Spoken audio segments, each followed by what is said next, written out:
Good evening, everyone. Thank you for your patience on our technical glitch.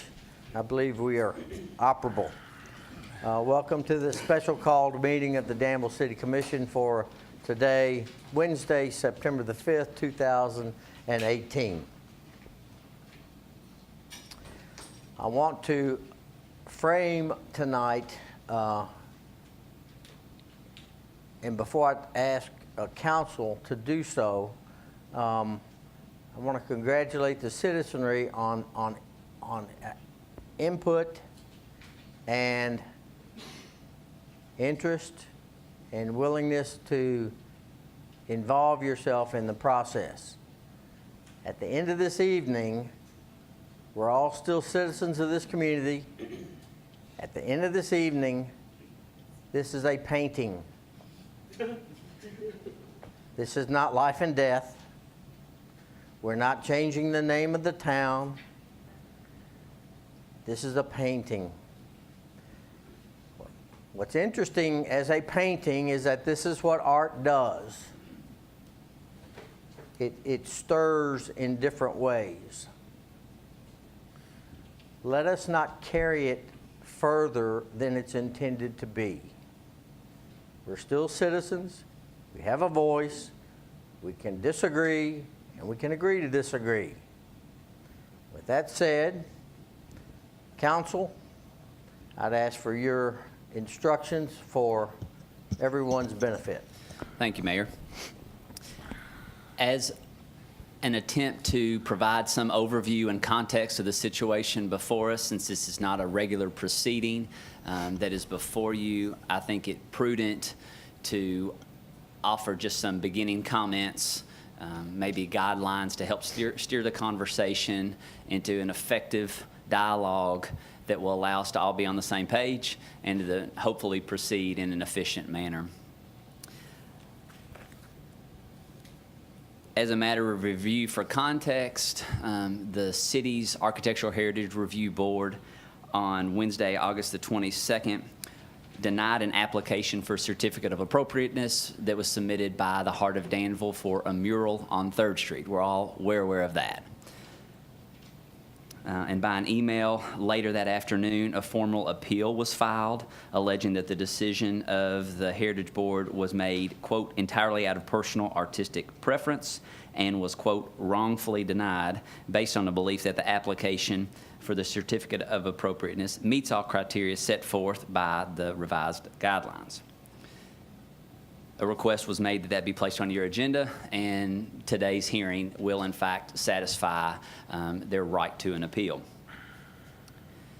City of Danville ordinance allows for you to be the first appeal board of a certificate of an appropriateness by the Heritage Board. Has to be heard within 30, the appeal has to be made within 30 days. The Heart made their request within 3 hours, so it certainly makes that sufficient up under our ordinance. The critical question for you today is, I guess the path for you to follow is this: to digest all the information presented, review the design guidelines, and make a decision that is rooted in the guidelines today. It sounds simple enough, but that is the technical overview. I should remind you, as we discussed at our last commission meeting, that the Architectural Heritage Board is an administrative body created by you. Their decisions are administrative in nature, as yours are. This is not a judicial proceeding. Since the decision below you was made in an administrative level, your review of that matter is de novo. There are mixed questions of law and fact, which we will review, but the standard of review is de novo, meaning you hear the matter afresh. We're not reviewing the underlying transcripts of hearings that were before the Heritage Board. You're hearing everything new here for the first time. Therefore, the process that we will employ will go somewhat like this. The Heart of Danville will present their case. They will present the mural that they propose and make the case as to why they think it's appropriate based upon the guidelines.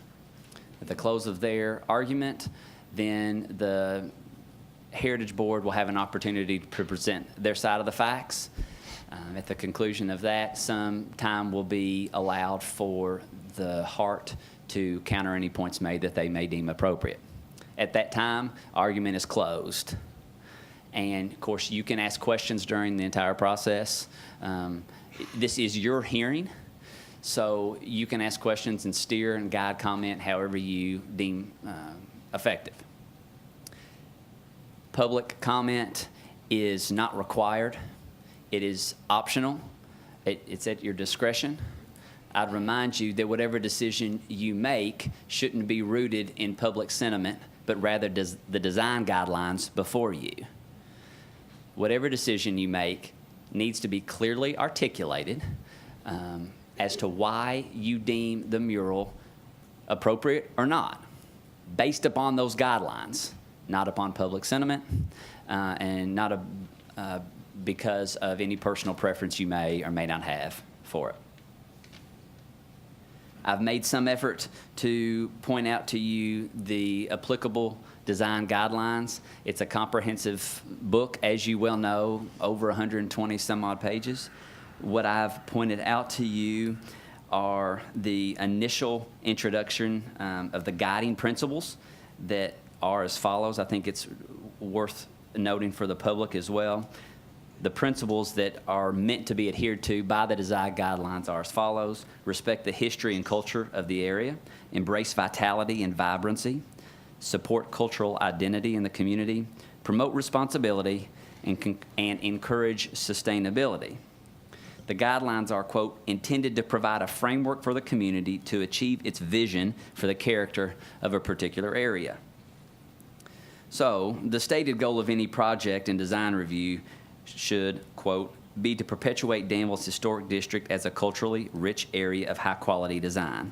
Furthermore, achieving the desired goal for the district, then the outcome of dialogue between property owners, community stakeholders, and preservation of interests, recognition of the need to account for and balance both the guiding principles and the guiding preservation principles incorporated in the design guidelines. So, when I read that, it made me come to an appreciation of what is transpiring here today. The design guidelines hoped to promote a dialogue between all community stakeholders.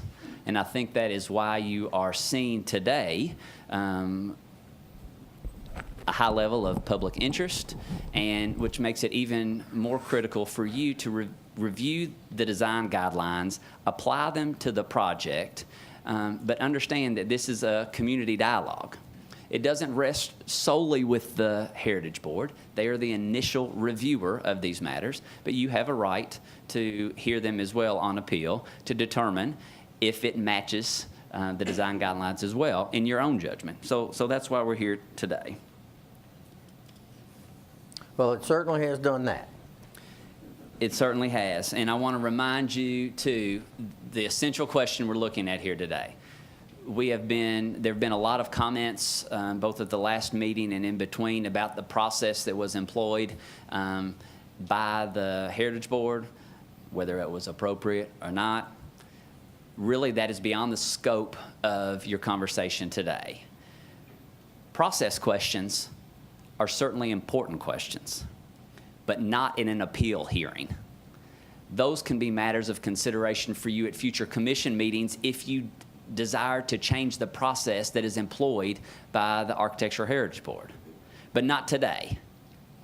Today is to have a fair determination of whether the proposed project meets the design guidelines or not. It's that concise.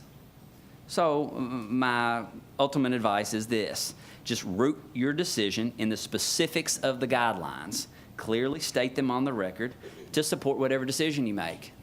For that is the only manner in which your decision will be both accepted and understood by the public. There has to be a clear understanding and a transparent method and knowledge of why you make the decision you make. So I will try to guide you at the conclusion of the hearing, after you've heard all testimony, to make a decision based and actually utilize the design guidelines to support whatever decision you make. Questions or comments from the commission? I do have a question. You have clearly stated that we are to hear the presentation of the Heart of Danville, and then the Architectural Heritage Board, and then we're allowing a rebuttal from the Heart, correct? That's correct. And our charge is to take those testimonies, if testimony is the right word, and make a decision based on the guidelines with no public input. I'm not recommending that to you. I'm telling you that you do not have to consider public comment. And to me, those are two different things. So public comment is not a requirement at this appeal hearing.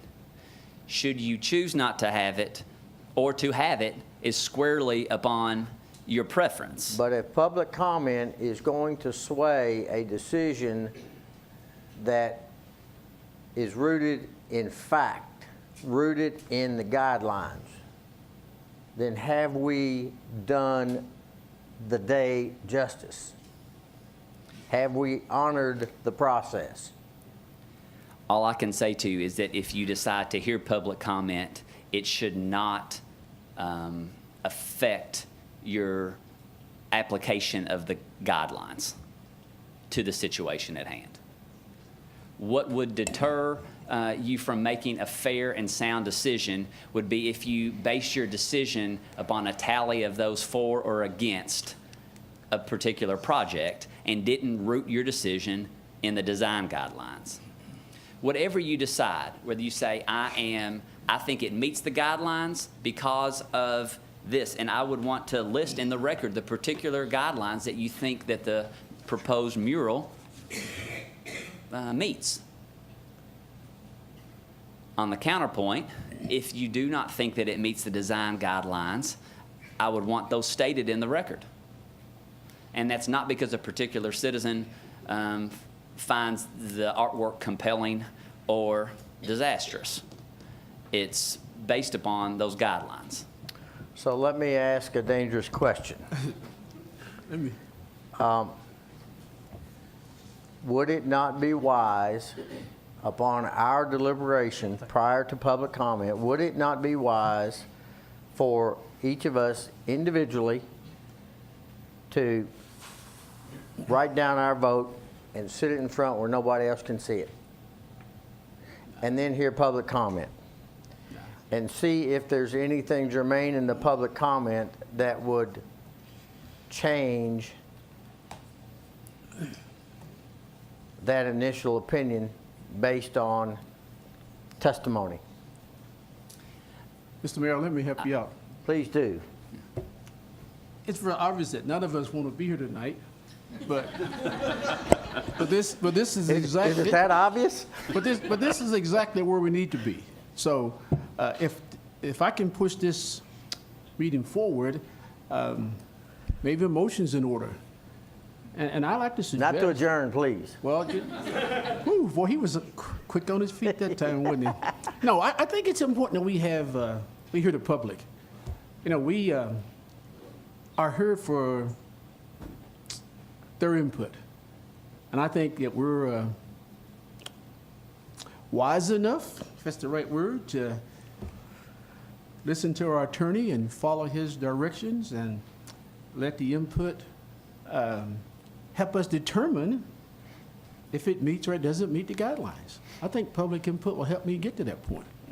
So I would not want to come to a meeting that started at 5:30 and it's already about 5 to 6 and we're still deliberating about our format. I think our format's been decided. Let's let these guys follow this agenda and let's have some public input. Oh, I'll make that other motion that I threatened to make.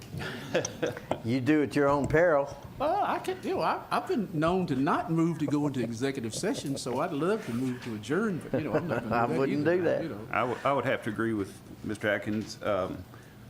I may hear something brought forward that I hadn't considered in the way it relates to the guidelines, so I don't mind. But then that is listening. contrary to the testimony, and don't mean to be argumentative, but at the same time, I want this to be as fair to the process as possible, because what I hear you say is our decision is to be confined to what we hear from the Heart of Danville and the Architectural Heritage Board. Is that correct? And then your application of the design guidelines there too. And So if somebody says something that I thought, I hadn't thought of that, and it does, Well, sure. Go I along mean, with the as long, guidelines. what we would not be beneficial to the process would be public comment relating to, I like the mural because X, Right. Y, and Z. I don't Right. like the mural because of A, B, and C. Right. That is irrelevant. gotcha. What is relevant and what you could hear public comment towards is an idea of why in a particular citizen's mind they think the design guidelines are met or not met. There's nothing wrong with that type of comment. What I'm saying is you can come to that determination on your own without public comment, or if you want to hear how the public feels about the application of the design guidelines to the project, that would be okay to hear. So I'm going to take your remarks and ask the public to consider those remarks at the time you make your remarks. Well, but it has to work. Well, I understand, but, well, you can certainly say it. Our charge is to disregard it. Good luck with that. I say we move ahead with the agenda and we get to that item. We can have this discussion. Heart of Danville, you're up.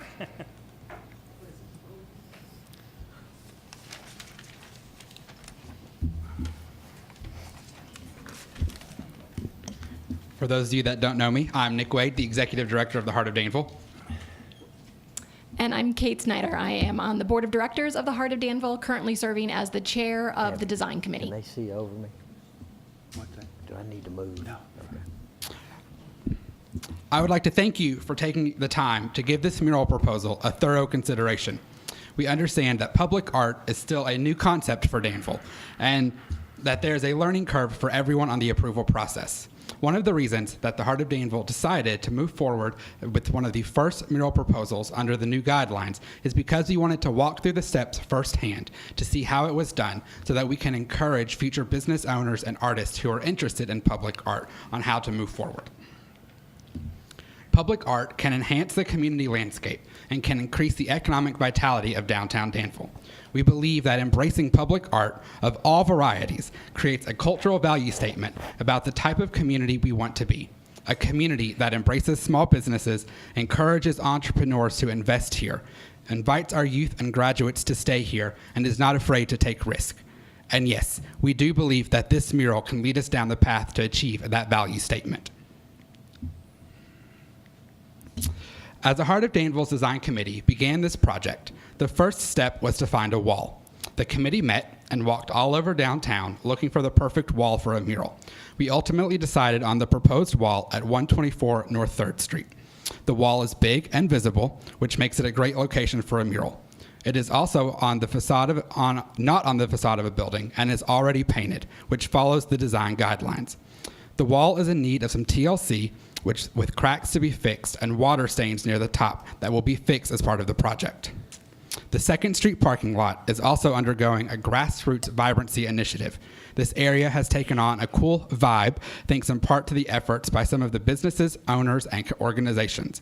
The Plank Patio and the Night Farmers Market are just two of the newest additions to the space that already boasts Westy Hill Community Theater and Beer Engine. The proposed mural would support these grassroots efforts to bring life to this large downtown parking area.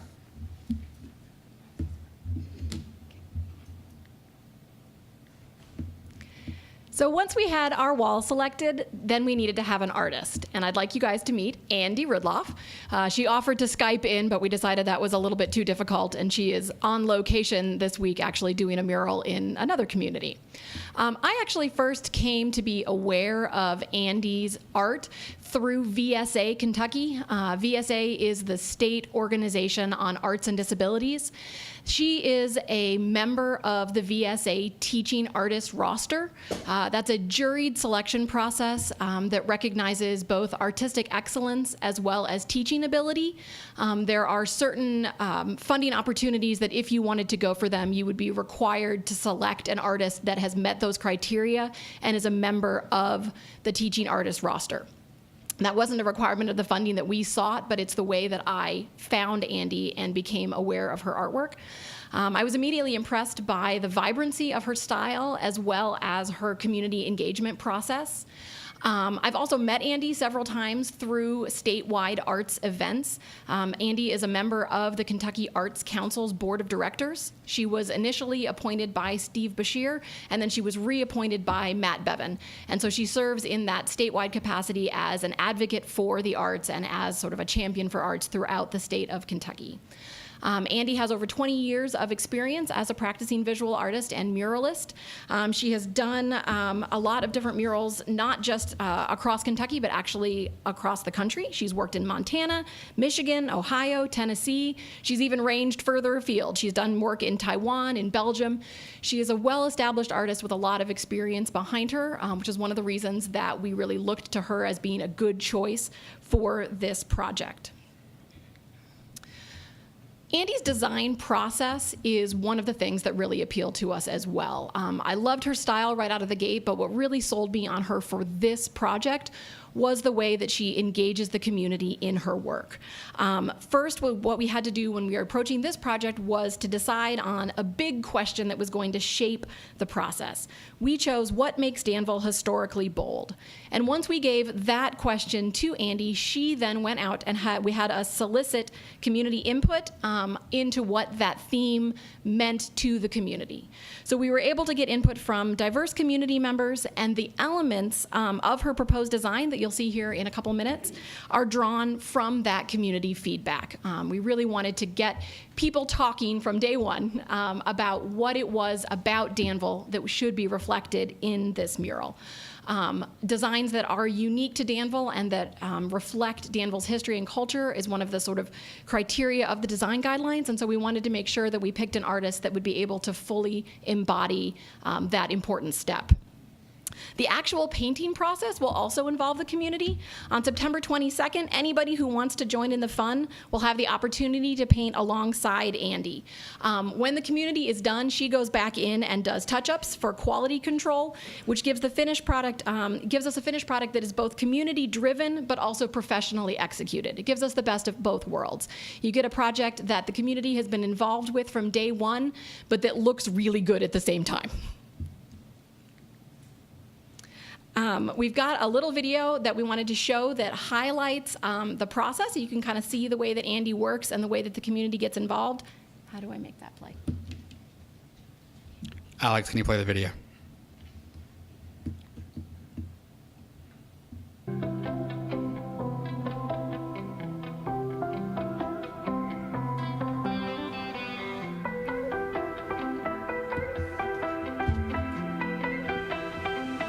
But the summer is gone.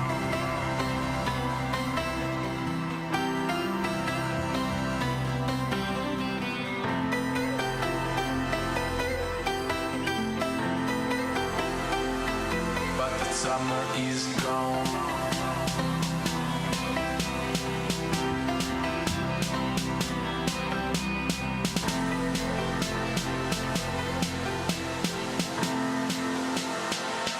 But the summer is gone.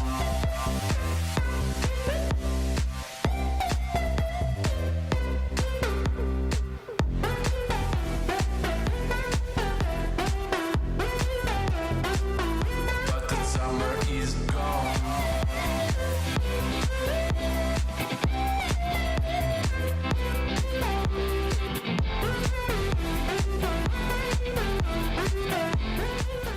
Could work on polka dotting the skate. You want to do polka dots, Em? We're good at polka dots, aren't we?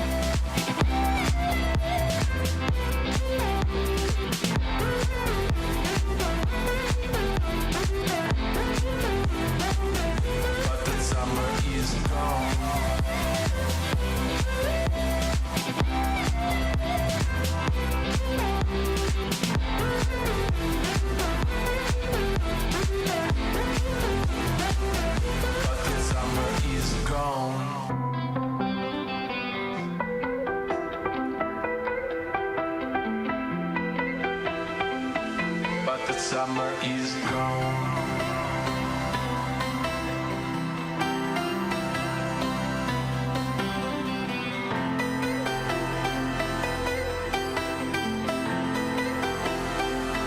But the summer is gone.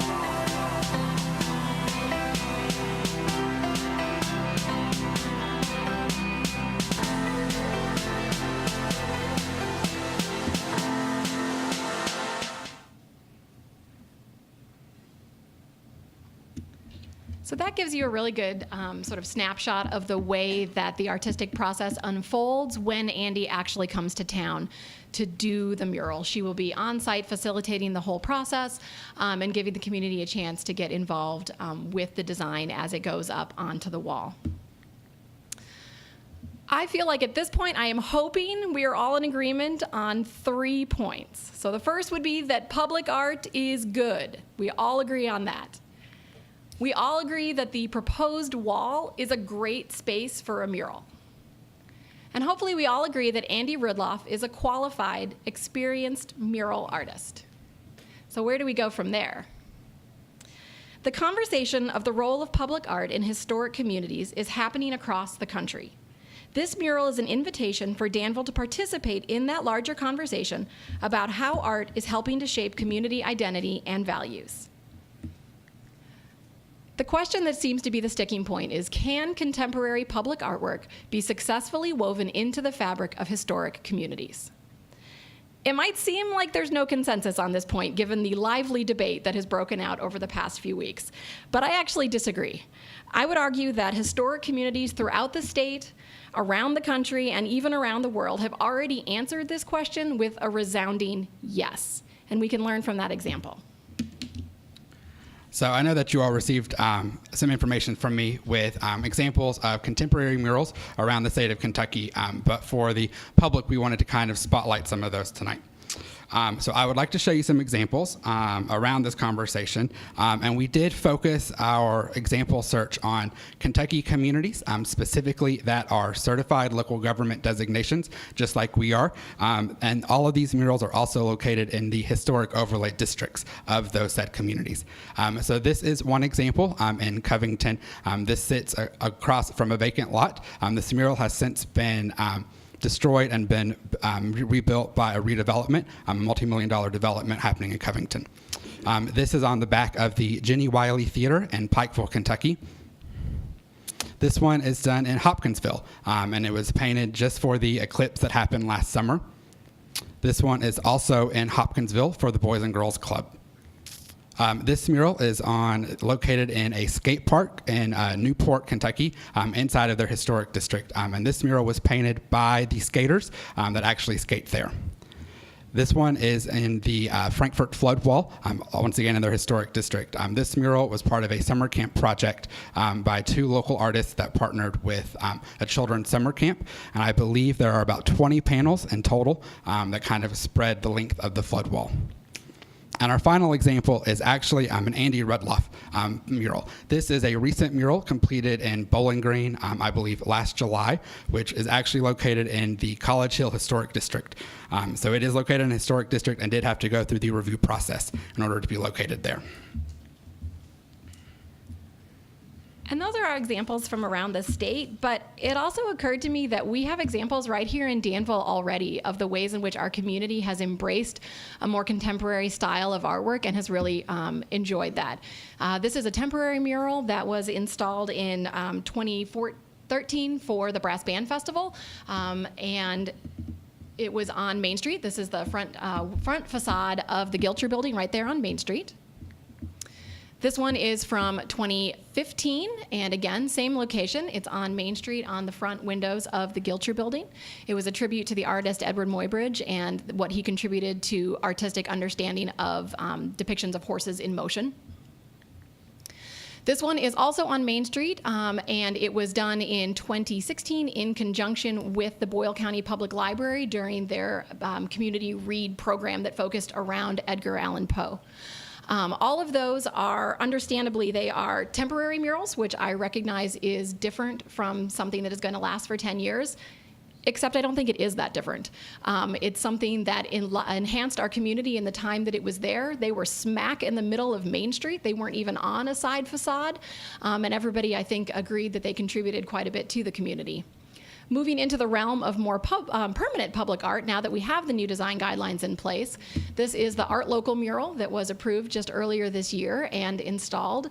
And I love that picture because that young woman Instagrammed her photo, and she was one of the first people we saw kind of using public art in Danville for social media purposes, which is something that we hope to see out of public art. It's one of the great things about a lot of murals is that they draw community engagement.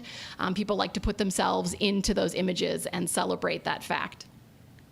And then this one a lot of you haven't seen yet because it's not actually up yet, but it's coming soon. This is a draft of a mural that will be coming by the end of this year through a partnership with the Sister Cities Commission.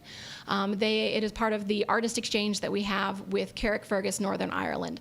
So this mural is in process, has already been approved by the Architectural Heritage Board, and will be coming soon to a wall near you.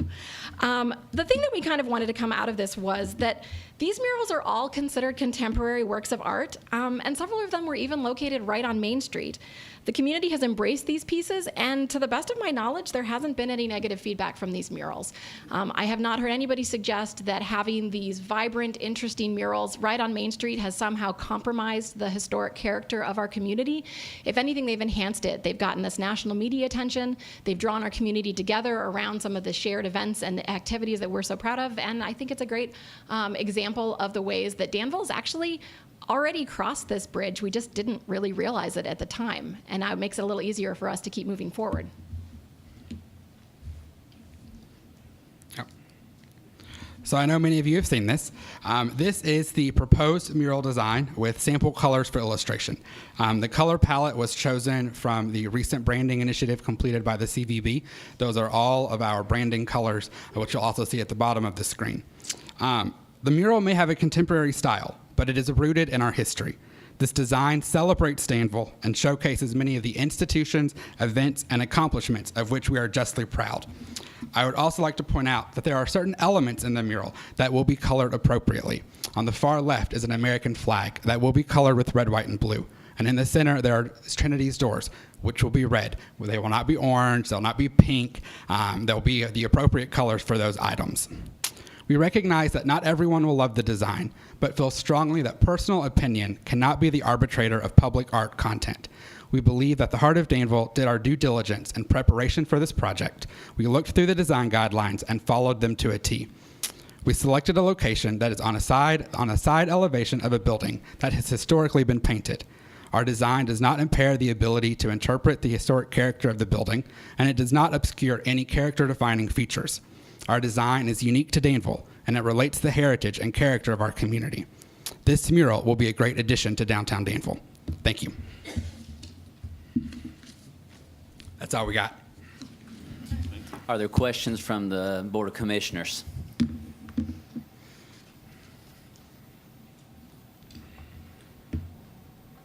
Yeah, No I can go ahead. questions? Sure, I'll start it. So I've been doing a little check off here. We've been tasked with looking at guidelines and not personal preference, and so it sounds to me like you folks went by the guidelines as much as you could.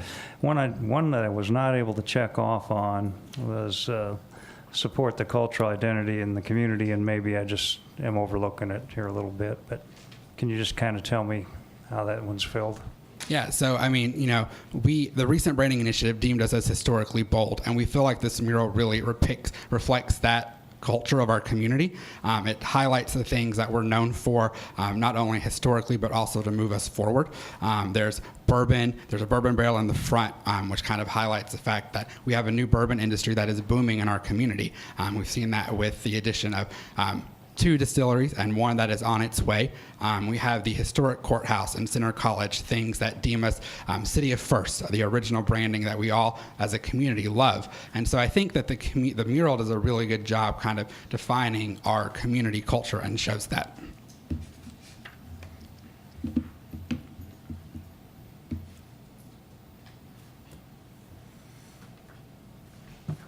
Any other questions? Just a point of clarification. This isn't going to cover the whole wall? No, so the mural dimensions are 60 feet by 10 feet. It will only come halfway up, and it will be on the lower half of the wall to make it easier not only for the public to help paint, but also to make it possible for people to take selfies and interact with it. Is there anything special about the 10-year? That was just by request. That's Andy's normal contract period. It's 10 years, and so that's just what we followed with. So if the owners of the building decide they want to paint over it, can they? Probably. And I only say that there are. That's a definite maybe. It's a definite. The odds of Andy fighting you on painting over her mural are very low. There are some federal protections in place around artist ownership of their work. Most of it involves copyright. So for example, H&M just got slapped with a huge fine for including images of street art in the background of one of their catalogs without getting the permission of the artist. You can't do that. And there was another example where they tore down a building that had a mural on it without informing the artist, and they got in trouble for that. So there are some sort of protections in place there around sort of basically respectful treatment of artists as professionals, but nothing to say that it has to stay there forever, particularly once it sort of starts to reach its lifespan. Because even though we talk about this as a permanent project, of course, paint isn't actually permanent. We picked the 10 years because the AHB requires a maintenance plan with a concrete endpoint to the project. You're not allowed to just say, as long as it looks good. So that was where we kind of came up with that in consultation with the artist. What happens to Chase Bank's parking signs that they have there? So they will have to have freestanding parking signs there. We definitely value Chase Bank, and we want that parking to be notified as Chase Bank parking. And so we are aware that, visually it may block the mural because you won't have a clear line of sight because you'll have the parking signs, but they will have to be put there or installed back on the wall. I mean, that'll have to be a conversation, but we don't want them to lose their parking signs. So have you talked to them about that yet? Yes, I've had a conversation with Chase Bank, and they understand that changes are coming. Do they have a say in that? I mean, yes, we will have their mural, the signs will either be taken down and installed back, or will be freestanding. I mean, it's... And at whose cost? The Heart of Me will assume that cost. Okay. Playing off the mayor's question, what investment do you have in this already?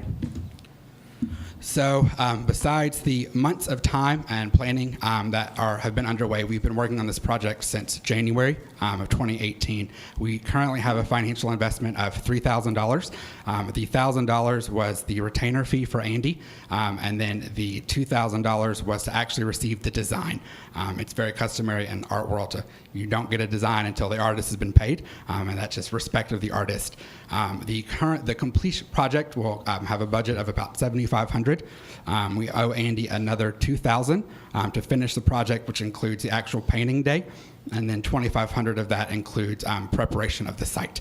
So repairing the cracks, having it primed, and then the top half will have a coat of paint on it to kind of blend in with the wall as well. And we have received a $5,000 grant from AARP to help offset the cost.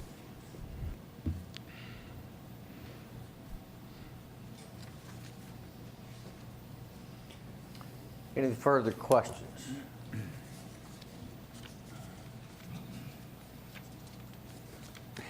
Thank you very much. Thank you. This time we'd like to hear from the presentation of the Danville Architectural Heritage Board.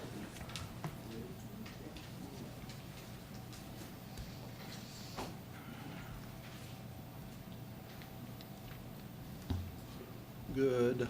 I guess we're still afternoon. Have we moved in? No, you're in the evening now. Well, Good in evening. cocktail hour. This person hiding behind the podium over here, first of all, I'm Tom Ty. I am chair of the Danville Architectural Heritage Board. This is Dana Dixon, a local artist and a member of the board. Stephen, you may have to, I wasn't quite sure what the parameters of this were going to be, so you may have to yank me back a bit because it's kind of like it's not a presentation, it's kind of explaining our position. Sure, which that's to a fine. degree That's fine. goes back over some history, if you will.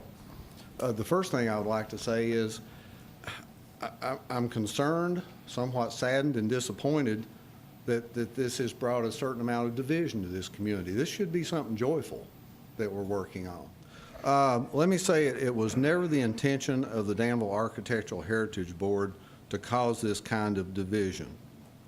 We felt and still maintain we are following the guidelines as outlined and prescribed by the City of Danville Commission and City Attorney. This attempt was, as we are charged as a board, to protect the historical integrity of the district.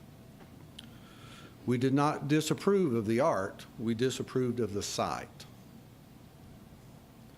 In the memorandum presented to the commission, it is pointed out in the first meeting from March the 21st that the board gave conditional approval of the location, but reserved final approval on the design until a final concept was presented. And I probably should also note at that time, a design was not provided. It was brought as an idea, and it's like, cool. We would like to have some murals downtown. Was the site provided on that The site date? was provided at that time. Okay.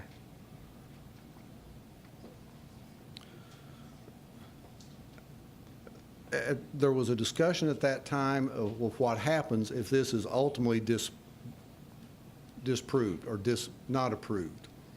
And we were told there would be 4 options that would come from the heart of Danville. Number 1, if you, the board, don't like this, the project is done. 2, we, the heart of Danville, can evaluate bringing in another artist that suits your style better. Or 3, finding another location for the proposed mural. Those were kind of the discussion we had in March. We believed at this point that the heart of Danville had alternatives. This very situation, you have to, if you back up on, and I think most of y'all, well, y'all were on the board when these guidelines were approved. Previously, we had no guidelines for art. And I think Dana will point out that the murals that you saw presented up there came before this board and were approved, although they were temporary. And we noted at the time we were uncomfortable because we were outside of our purview. But we liked having the art out there. When we redid the ordinances a year ago, we had asked that murals be placed in there. And even back in December with a discussion with the city attorney, we're like, this is going to be some groundbreaking area, Stephen. You know, it's going to be really difficult. So that gets us to this point. For a little bit deeper discussion on this, I'll turn it over to Dana and let her give just kind of a synopsis of kind of our position as far as the art or the historical district was concerned. You ready?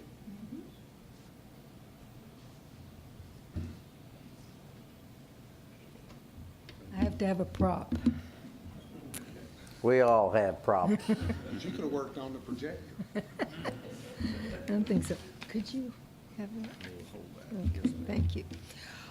As Tom said, I am Dana Dixon, and I serve on the city's Architectural Heritage Board. My entire career has been in the arts, providing visual marketing analysis to businesses and institutions. Dixon Design has been located in Danville's Historic Overlay District for 30 years, where we create and develop solutions using design and illustration. I might say that we manage perceptions for other people. I'll begin by saying that all art has a relationship to the society in which it is created. Public art, especially mural art, is tied to cultural and economic concerns, or gives that impression. A mural can be seen as an enhancement by some, but incompatible or even an eyesore by others. Despite that difficulty, the AHB has approved 6 murals in the past 2.5 years, some of which were contemporary. This proposed mural is the first to be denied. So you'll understand why. There was only one factor that caused this denial, and that is that the proposed mural is not appropriate for this site. And that is because of this particular style, with its vibrant and unmodulated flat colors, is not appropriate within our central district, primarily due to its own history. It's a style that grew out of mid-century murals created by people in inner cities to offset bleak conditions. The colorful artworks that appeared on the walls of dilapidated buildings amid weeds and broken glass instilled hope and pride. These murals allowed the artist to express frustrations and uplift spirits for others. Murals have become a testament to that power of public art to establish communal bonds, especially where racial, social, or economic divisions exist. I do not suggest that the quality of organically derived art or that the plights of depressed people should be devalued, nor do I suggest that a large percentage of people would make a direct connection between those murals and what has been proposed. I do suggest that a subtle, intuitive association will affect the perceptions of many more.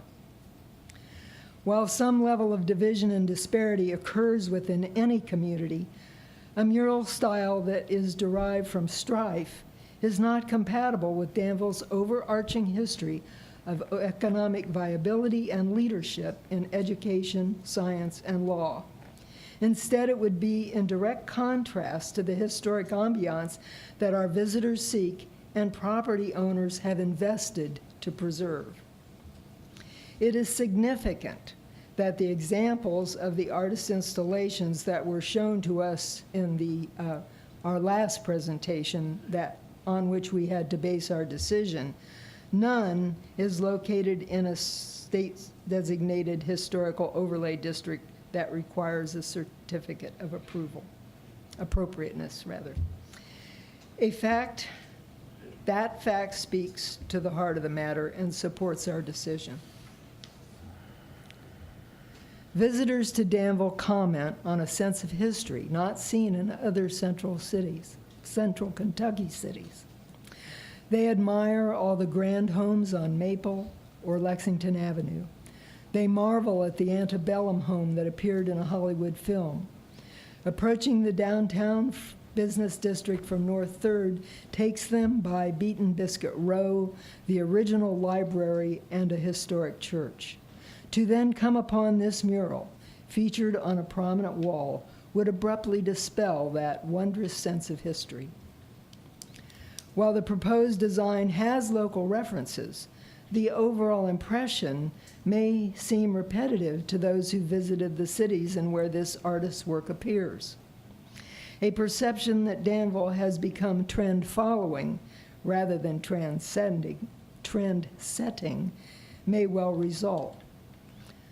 That is not in keeping with our long-standing reputation as the city of firsts. Instead of seeing a truly unique interpretation of our community and its history, we've been shown a design that better represents the artist's contemporary approach. With its vibrant color, lighthearted references to local architecture and artifacts, its inherent optimism, and local participation, the proposed mural does belong in this community. The owner of a highly visible wall outside the historic overlay boundaries may welcome it. To see this mural at a different location in Danville would be a true win for all. Our historic district is not an appropriate site.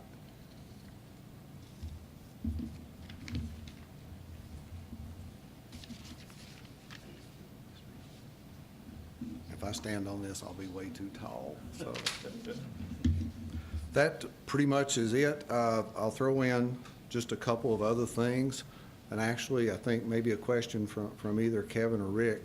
made me think of it, the parking lot where this is proposed, being in that end of town quite frequently, the 1st of the month, the 15th of the month, the end of the month, and every Friday night is a bumper car rodeo in that parking lot of people going through Chase Bank drive-through and ATM. I'm not sure I'd want a child of mine playing in that parking lot with the rodeo that goes through there of people cashing paychecks or hitting their EBT cards. It kind of turns into the Wild West. So it might be a good safety question, and that's just that thought happened to pop in there. Other than that, the only thing I will implore the board is or the commission, we were given a pretty difficult task. So somewhere in the future, whichever way this goes, if we allow this, then what will we be allowed to say no to? We've approved 6 murals to this point, and we felt one was inappropriate for the district. So we would need some guidance on where to go in the future.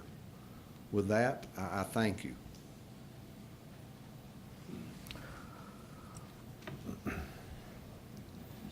Questions from the commissioners? I certainly will agree with your last statement.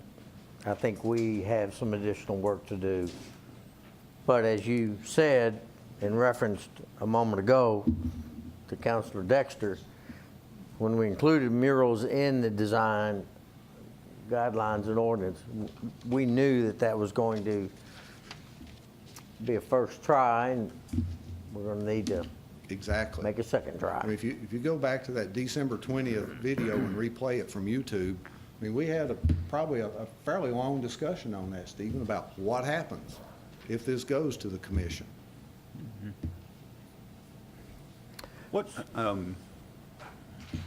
Which murals did you approve? I know there's the shop local and. Actually, the ones they were showing, the temporary murals, the Derby scene, the Brass Band Festival, the Edgar Allan Poe, those actually all came before. There was actually a mural up there that discussed. It never really got approved because it was dropped, and the person wanted to put it on an unpainted building, which is kind of a no-no in the district. But we had approved to go with something like a parachute fabric on a framework and attach it, and that individual just dropped that scenario later on, but we kind of thought it was a good idea. It just it never materialized. I was just curious. I didn't know that the temporary ones came through you guys too. They had come through because technically that's a sign in a window, so that was covered under the sign ordinance. And we really thought it was a good idea, but at the time it's like, we really don't have a basis to stand on here. We're approving something that we really don't have a right to approve. I should add, in that light, they were charged to approve something that the design guidelines at that time didn't allow them to approve. Yeah. So they were trying to fit a square into a circular hole, and were approving it with the idea that murals would be addressed in future design guidelines, which is what in fact did occur. So they were approved actually using old guidelines, which actually didn't allow them because they were constituted as signs, but we were trying to exhibit some discretion. Statute limitations on that? I'm not prepared to address that now. Yeah, actually, the last with the I believe it's a monochromatic, that was the folks with the cups, that was just approved at our last regular meeting to go on the side of Elmwood Inn and Tees. And that was the one that was done by the Irish artist, I believe. Tom and Dana, I appreciate what you are charged with this board and keeping the character of our town. Would you say that through the process, all the guidelines were met, and then we came to a stall when we got the style of artist? Or the style, not of artist, the style of the painting, of the mural? What would you say to that, Dana? I would say, based on the historic, or the history of that particular style, that is, just has connotations for people who have studied art history. That's what comes to mind. So it is the style of the art. It's nothing personal against the artist. And in fact, it wouldn't bother me if it were like some of the other ones that were shown in other cities, was next to a skate park or a levee wall. What we're talking about here is within, 50 to 100 yards of the central area that people have spent a lot of money to preserve. And that ambiance can withstand a contemporary art, but there's just a world of styles of art, some that could be done by local artists. That would be wonderful. My personal belief is that this particular style is not appropriate for that site. And I think to add to that, Rick, and actually Dana's observation, for a tourist coming from Shakertown, they're coming down 3rd Street, Shakertown Road, into town. You pass the Rhodes House, a lot of old antebellum homes, you pass the old Presbyterian church, and then suddenly here's contemporary art that just kind of, it's jarring. I'll use her word. It's just a little different within that atmosphere. So that was a stumbling block, and we're not, we've been asked not to go back, but certainly there's already been things painted in the newspaper. I think that... Can't unring a bell. There was a good relationship happening with your board and the Heart of Danville board, but the Heart of Danville had already spent money on this artist, and so a request by your board to ask that artist to change style probably was too late in the process. Does that sound correct? I have been told the artist has other styles. I do not know that for a fact. But her style would be appropriate in another location. It could be in Danville, just not right there. I guess my question in your presentation of the guiding community principles, our city attorney outlined 5 of those for us. And is it my understanding that you all say that this proposal meets all 5 of those guiding community principles? Appropriateness is the big word.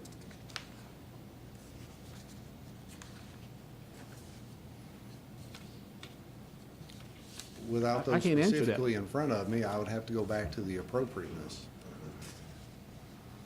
Here's the 5 that we've been studying. I think Commissioner Atkins is referring to the guiding principles of the design guidelines themselves, as opposed to the particular design guidelines. We fell back to the design guidelines of preserving the historical integrity, which was essentially the last line of the ordinance. Is that correct, Stephen? I believe. Don't have that in front of me, but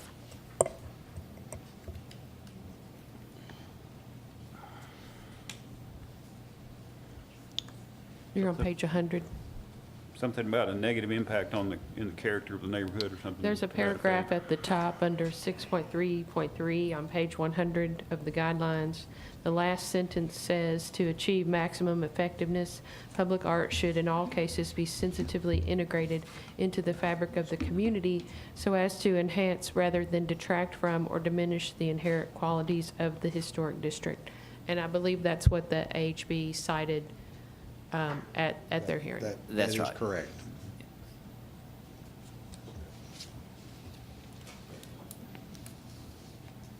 So, Mr. Atkins, what you were referring to are the guiding principles of the entire document. Yes. They made citation to the particular guideline for public artwork.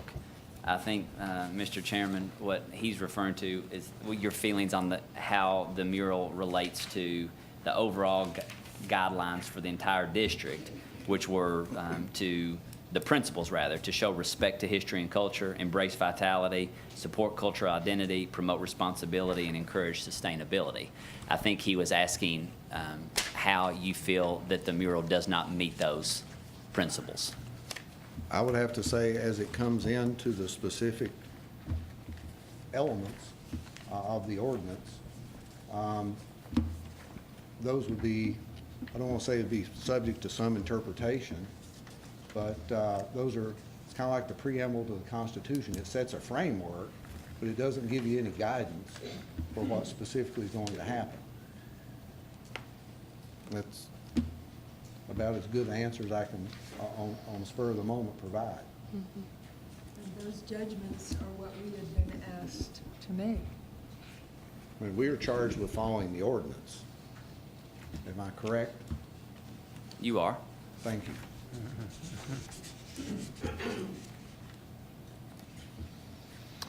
Further questions? Tom, excuse me, Mr. Ty.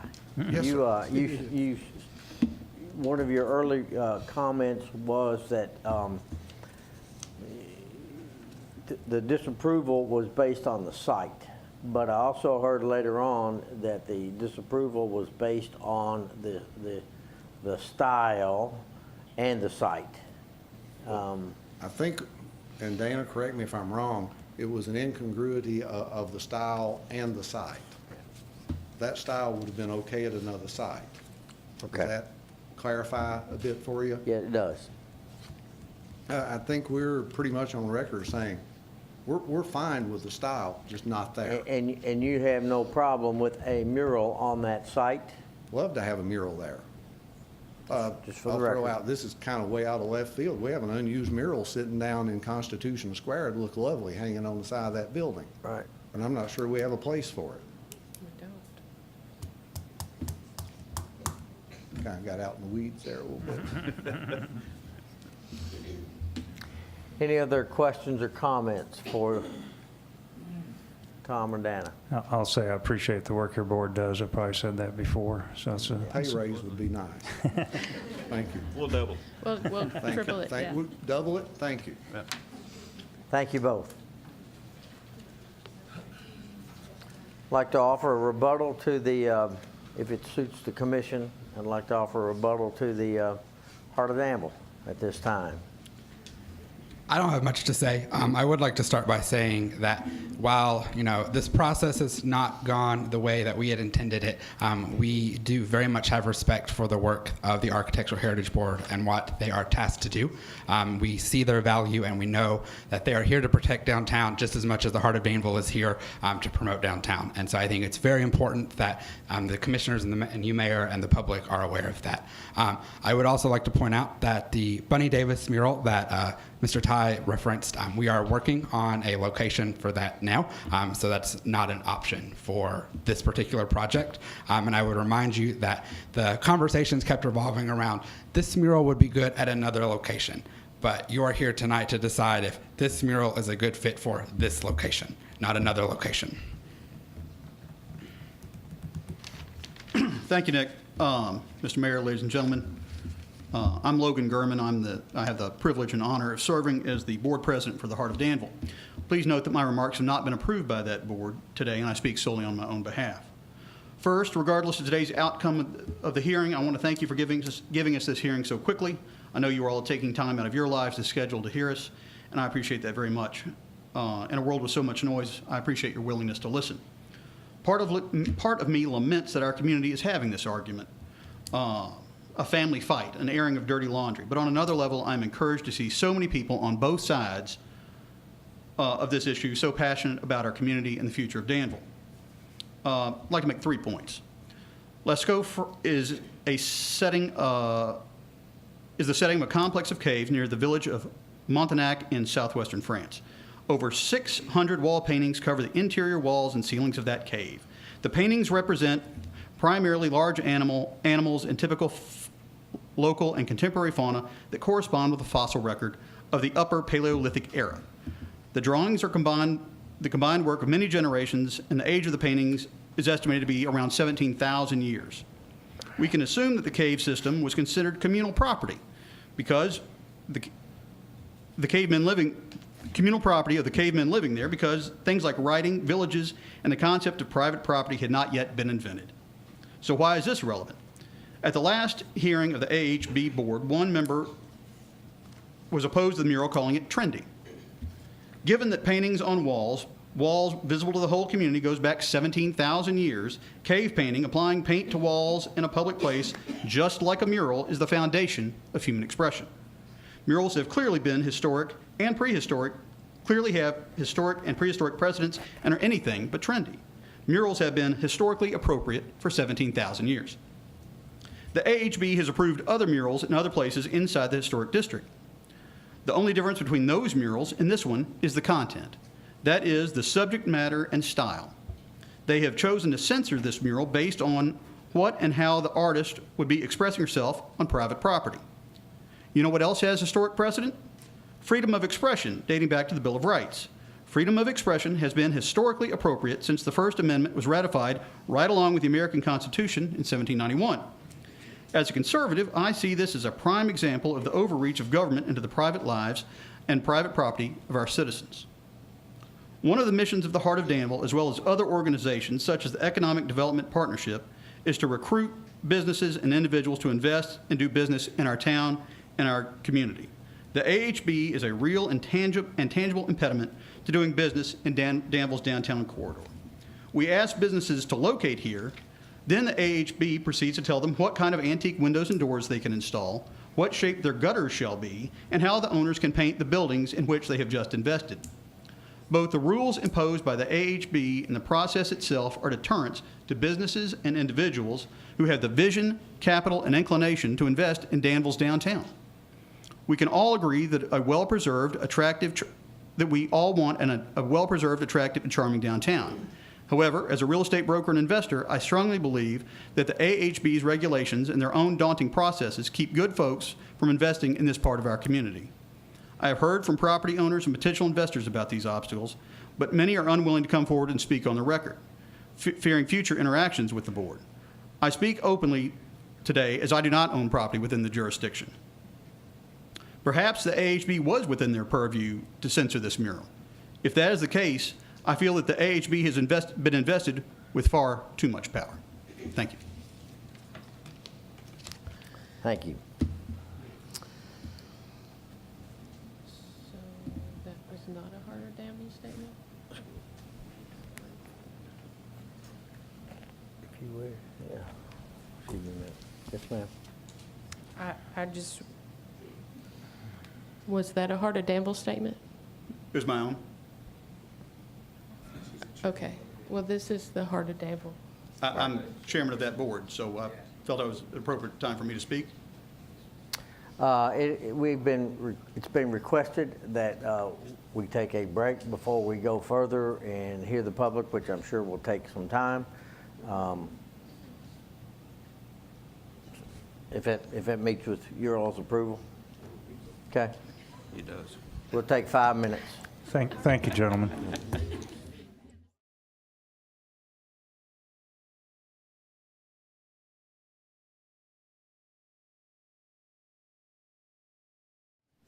Counselor, so if I may attempt to be succinct in the question before us, as I see it, it's this. Our charge is to decide if the Architectural Heritage Board adhered in their decision to the guidelines and policies to which they are to follow.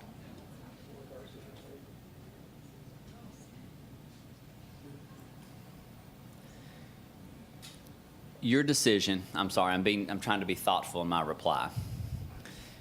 Your decision is a fresh look at the proposal. And then when applying the design guidelines yourself, you come to the central question of whether or not the design guidelines were appropriately applied to the proposal. I think I phrased it somewhat differently from you, but that is the central question. My opinion outside of the guidelines is meaningless. That's correct. Okay.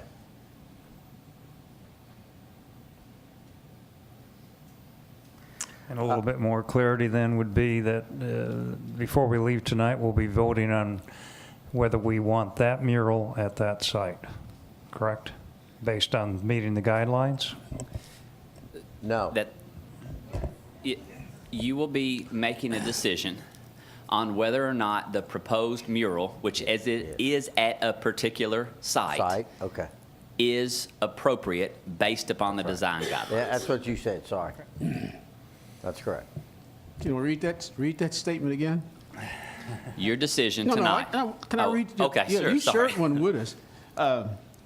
Said the basic question for you to answer is whether or not the proposed mural is compatible with the design guidelines and whether or not it negatively impacts the character of the property or historic district. The first part of that question, I say the shortened version of it is easier to digest, but yes, that is it. And you've heard testimony from the heart of as to why they believe it is, and you've heard counter testimony from the AHB as to why they believe it is not. So you, in light of the testimony given, your review of the proposal and the design guidelines are charged to make that decision.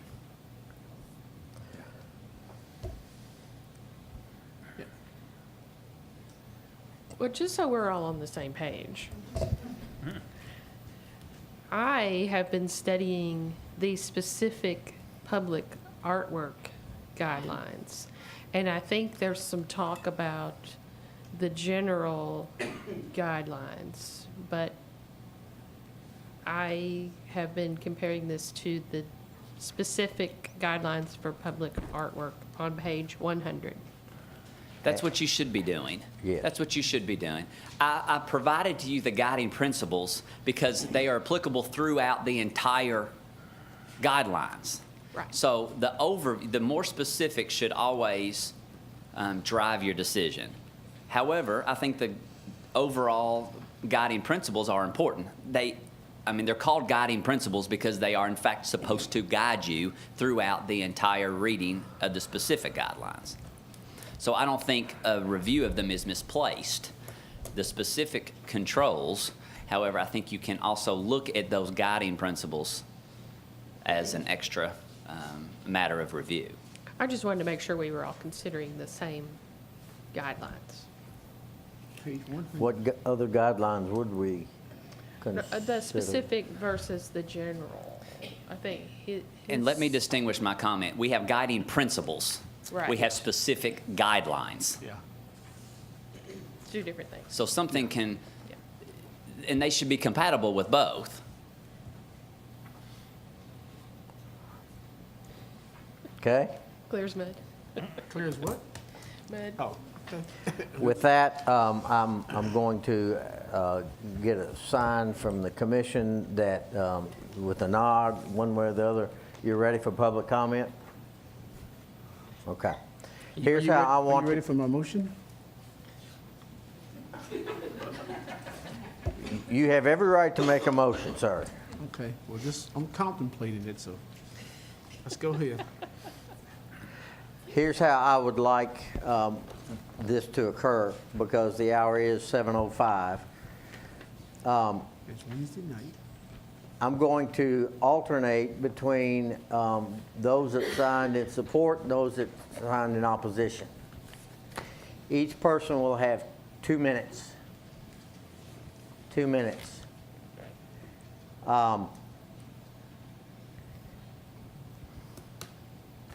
This is not about what you like or don't like. This is about arguing for or against the appropriateness, the site, and the guidelines themselves. We can sit up here, we don't need anybody's help to make an opinion. We can do that ourselves. So we want 2 minutes. And when we get on into the support part, because there's a lot of folks, we'll sit here as long as you want to, but I would say if it gets to the point where your particular point has been made 37 times before you, Yes. you may want to decide to let somebody else have a shot at it. Okay. So with that said, I'm going to start with. Mayor, I have a question before we proceed. Yes, sir. from a standpoint of just management of the public discussion, does the commission have an intention of limiting the overall time to hear public discussion? We have, for instance, arguments were made within an hour and a half. Do you intend to limit public discussion by any time frame? Let me ask. It's not a recommendation, it's a question, so we know how to manage. What they want to do. Jade? You don't want to ask me that. Yes, I do. Nope, I'm not going to. I'm here till they all get finished. There you are. Denise? Okay. I believe that the name is Charlotte Bright.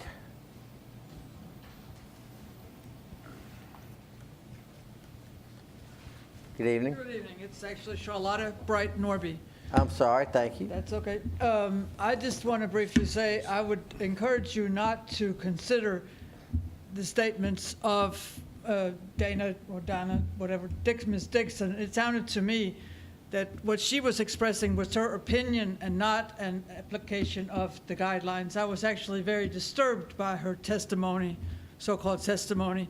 To me, it sounded like her opinion, and quite frankly, it sounded to me like what she was saying was that she considered the art piece sort of ghetto art, if I may say so, and therefore not appropriate for downtown Danville.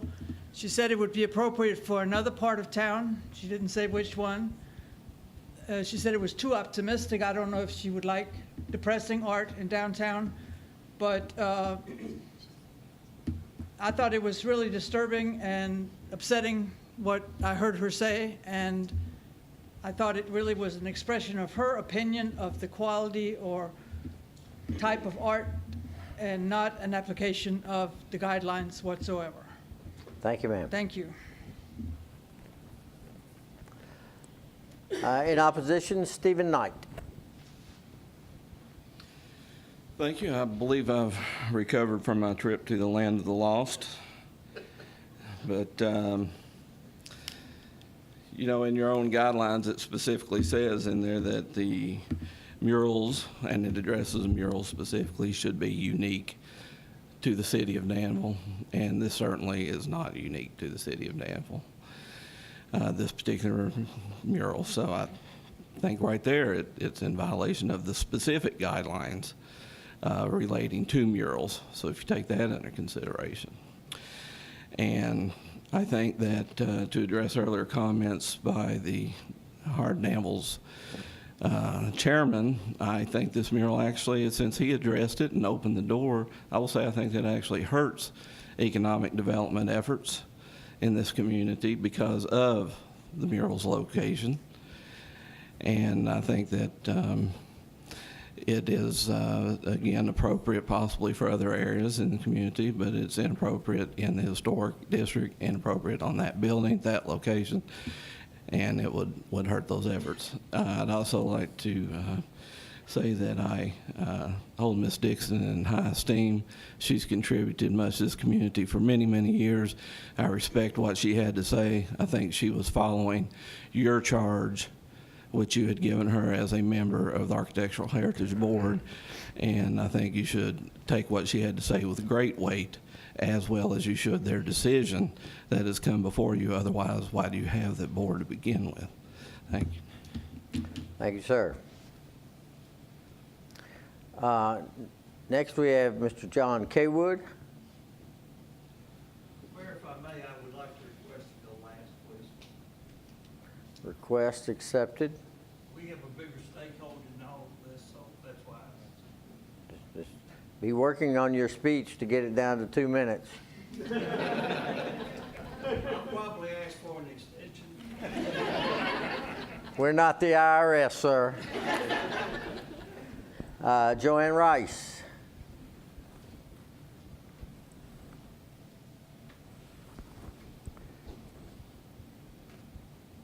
Thank you, Mr. Mayor, and thank you to the commission. As Mike noted, I'm Joanne Rice. My husband Tim and I, we feel like we have been stewards of both historic preservation in this community and long supported the Boyle Landmark Trust with our property that we had on Pearville Road and also the 213 building. We are also, I feel like, great stewards of the arts community. and I am here in support of this mural. I also have great respect for our Architectural Heritage Board. I've had the pleasure of working with many members of the board for a number of years. But as I sat back there, I was scratching my head thinking about the guidance from Stephen Dexter, and that this wasn't about personal opinion of the artwork, but more about interpretation of the guidelines. If you were to think about the members of our Architectural Heritage Board, and you think about our wonderful City Commission and the terrific community that we are, I think we also have to think about our interpretation of those guidelines and giving it new vibrancy, new youth, and nod of the head and direction of support to the young members of our community. And if you look at that design of that mural and that placement of that mural, I think it does meet the guidelines of embracing vitality and vibrancy and bringing that to our downtown community. While the AHB has approved murals in the past, they have largely been temporary murals. They have not embraced the concept of a permanent fixture or art, public art within our community. And I encourage you to think that we're not changing the facade of Main Street Historic District, but we do have the potential to embrace a concept of an arts district between our community arts center and and even West T Hill community. It's an area that will allow people to bring families, children, community arts, our sister city program, and bring new life to the downtown community. So if you think about vibrancy and vitality, you are interpreting those guidelines properly. Thank you. I encourage you to support it. Thank you. Angela Allen. Thank you, sir. You're welcome. As far as the guidelines go, I think that your overview of the guidelines, that it respect history and the culture of the area, is not met by this particular piece of art. That it has a vision of the character of the area, I think that if this had been a bullseye, it would have been somewhere over there. I think it missed the mark. I think that what we have here is basically condoned graffiti. Now, this is not a question of my opinion of the art. It's not a question of public art. This is a question of appropriate art. It's not a matter of taste, it's not a matter of judgment, as you all have outlined. But this style and this type of art should stay in keeping with the flavor and the traditional nature of our downtown historic district. Other areas that have used this art, there may have been a few that went downtown, but most of them were not in the historic district. Our own AHB, and thank you for your service, each and every one of you, but they have had the wisdom to do the same thing and say not in the historic district. This board has been charged with the duty and the obligation to protect and preserve our downtown historic area, and I believe that that is what they have done by following the specific, as you pointed out, Ms. Terry, the specific guidelines, not general overviews or general interpretations, but the specific guidelines. To even consider overturning the decision on what their decision to do what you as a commission have put them in place to do, I can't say anything other than it would be disrespectful. If you don't plan to put them in a position where they make these decisions, then why did you have the board to begin with? Why keep the board if you're not going to listen to them? If you don't appreciate and approve of them, then for goodness sakes, let them go. These people are community leaders who give of their time tirelessly. Why not let them put it somewhere where it's appreciated if it's not appreciated here? Now, in closing, on her Twitter account, this is just a tiny bit personal here, but on her Twitter account, the artist in question says, quote, "I paint with crayons and a big brush." I think that's a real appropriate and definitive statement for her style of art. Fresh new ideas for our downtown are great, but that does not mean that we should discard our history and utilize shock art in its place. I submit that we need something a bit more polished, a bit more historic, and a whole lot less like condoned graffiti downtown Danville. Thank you, ma'am.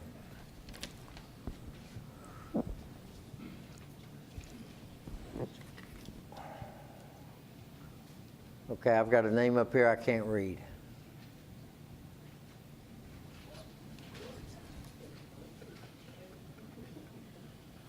Says J.H. Atkins.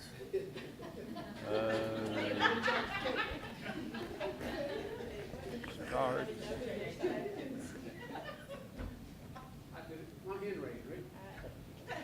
I don't know. Let me go on while we figure this out. Martha K. Wood.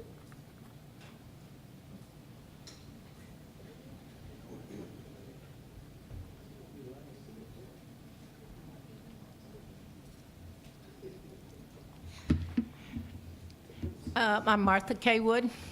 Most of you know that John and I own the building that is in question for this piece of art. From the beginning, John and I have both been strongly in support of it. We were asked by the Heart of Danville and the Art Commission, our Art Center, rather, to consider it, and we have. Therefore, that is all I need to say on that point. But I want to make a few statements. Someone said a minute ago that what was needed was unique art, and I do think this is unique. I am also going to question those who have said that it should not be in our downtown historic district, which is part of the guidelines that you are going to be considering tonight. I want to mention that one of the most small historic towns in the state of Tennessee, sorry about that, but it's Franklin, Tennessee. Many of you have traveled to Franklin for the purpose of seeing that lovely town, to model some of our things about.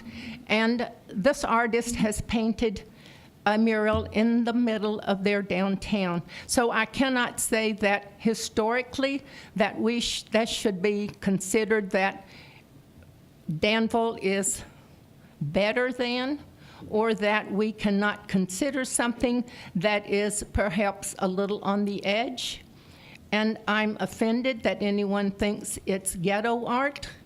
I'm offended that someone has spoken their dislike in such a manner. I would not have been so bold. Also, I agree with one who spoke that Mrs. Dixon, I do believe, was speaking her own likes when she spoke for the Architectural Review Board, and I did not think that was appropriate. Thank you. Thank you, ma'am.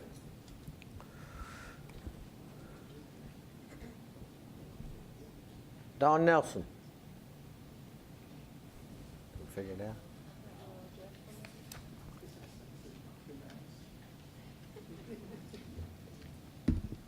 Mayor Paris, City Commissioners, you are charged tonight with deeming if this is appropriate for that particular location.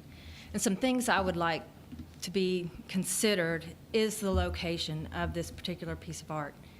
I think it is a very colorful piece of art. It does have some iconic images that are unique to Danville. I think that it's not appropriate for this location. The reason that I see is because it's really a dangerous location. If this is going to be a location where people are going to take in the busyness of this art and all the cool iconic images that are in it, they're going to be standing in a parking lot that has 4 entrances. The entrance to the bank, the entrance on the other side from where the dentist office is and the Elmwood Inn Teas, then the one-way that, well, I guess it goes out to Larimore Lane and there to Broadway, and then the bank drive-through traffic that's coming through there. It's just not a good location to be pondering a very busy, colorful piece of art. Also, in that traffic district, in that traffic pattern, you're approaching a key traffic pattern change on Main Street, where we really need all eyes on the road signage. We've seen many people blow through that intersection and go beside Farmers Bank, where it's a one-way location. So I feel that this particular location for this type of a busy piece of art like this is not the appropriate location for a safety reason such as that traffic pattern change, and also because of all of the mixed uses of that parking lot. Thank you. Thank you. That ends all of those that signed up to speak tonight in opposition. So I will shift to what's left of those to speak in favor. Now, so somebody's going to have to raise their hand here who has, their first name begins with an J and their last name begins with an S. Anybody here like that?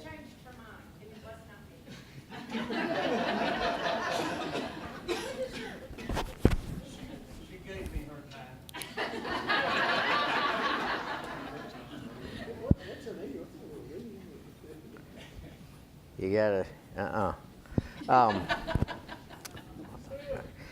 next is Logan Gurman. I've already had my say. Yes, you have. Denise Henderson.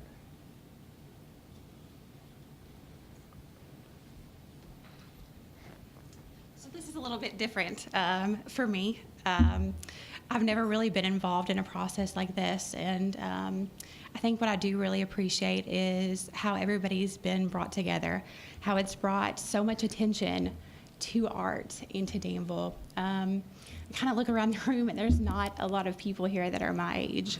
I have an 11-year-old son, and I told this story before, but I took the mural home, and I showed him, and I said, "What do you think about this?" And he said, "Is it going to hurt your feelings if I say I don't like it?" And I said, "No, that's okay. That's perfectly okay, because that's what art is. It means something different to everybody.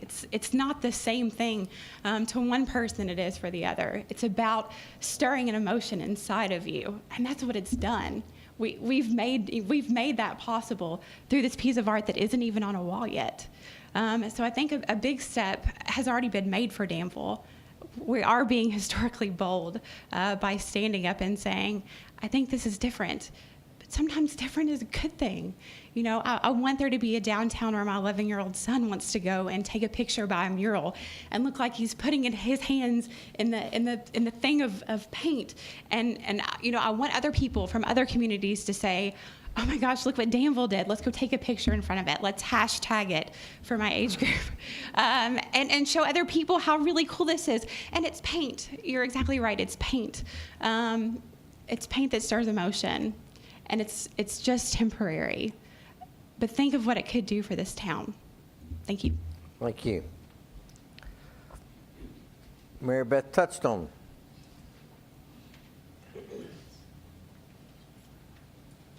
Thank you all so much. I appreciate the opportunity, and I'm so glad I'm following you, because what I wanted to talk about today is placemaking. Placemaking is a multifaceted approach to the planning, design, and management of public spaces. Placemaking capitalizes on a local community's assets, inspiration, and potential, with the intention of creating public spaces that promote people's health, happiness, and well-being.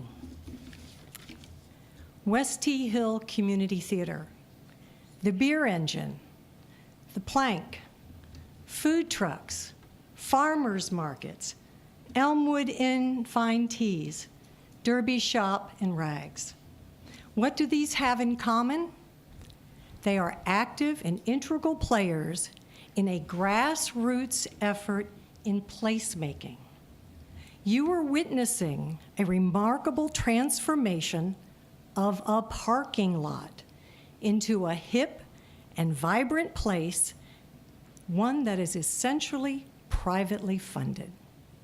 So please be historically bold. Thank you. Thank you, ma'am.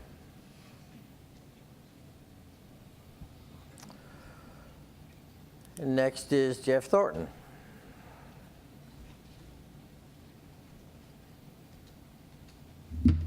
Thank Thank you, Mayor, Commissioners, AHB members. Jeff Thornton, I've been here 41 years. Danville adopted me back in 1978. And I've been fortunate that almost my entire working career, I'm now retired, and most of my volunteerism has been within the boundaries of the Downtown Historical District. I've been engaged in architectural preservation for 2 different organizations, and we've worked hard to make sure that we contributed to keeping Danville what you all think it is. What I want to talk about today are just some anecdotal thoughts about how other places have handled this, nothing to do with Danville at all. Since Karen and I retired, we've traveled a fair amount. I love architecture, I love art, and I'm an amateur photographer. So I went back and looked at some of the places we had been just in the last 5 or 6 years. A lot of them domestically, some of them internationally. Some of my favorites are international.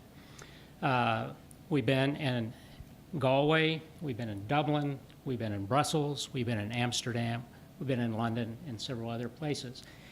All of these, who through the EU, are very vibrant economic entities right now with tons of young people, strong economies. They aren't in revitalization. They did that. They're in vitality mode when we were there.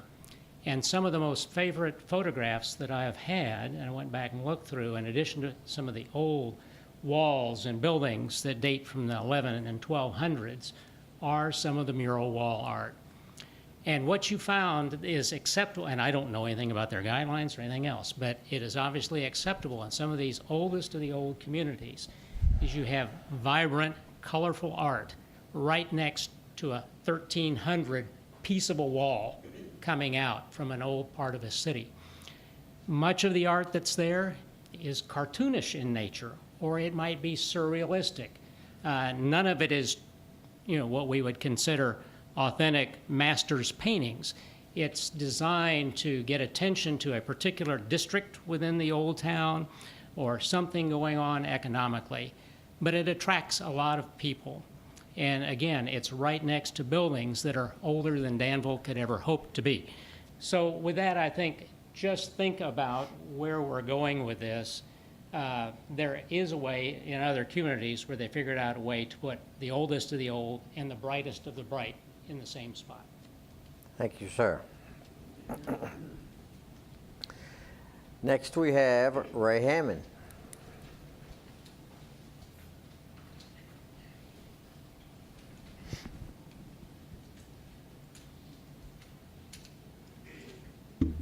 Thank you, commissioners and board members. My notes are lying up there in front of the mayor, and so if I get off track, I apologize. But I live at 421 East Main Street, about 105, 110-year-old Queen Anne house that my wife and I, some 12 or so years ago, decided to refurbish and put back together, make it look nice. Oh my goodness, we painted it yellow. Oh dear. My apologies for offending someone who thinks that's not historically appropriate, but it's time to jar downtown, to use someone's words, to drive in from Shakertown and to see a mural that jars us into saying, wow, this is a neat place. It's not ghetto art. It's not graffiti. It's not cartoon. It is my opinion that it's good art. Now, my opinion is just as valuable as everyone else's, and your opinion is just as valuable as mine. But I would point out to you that that word opinion has been used over and over and over again tonight, and we cannot avoid our opinions. The opinions expressed by 5 folks on the board at that meeting, in which the decision had already been made before we ever showed up, is simply their opinion. Tonight it's clear, at least in this room and in the hall, the opinion is to the contrary. Thank you. Thank you, Ray.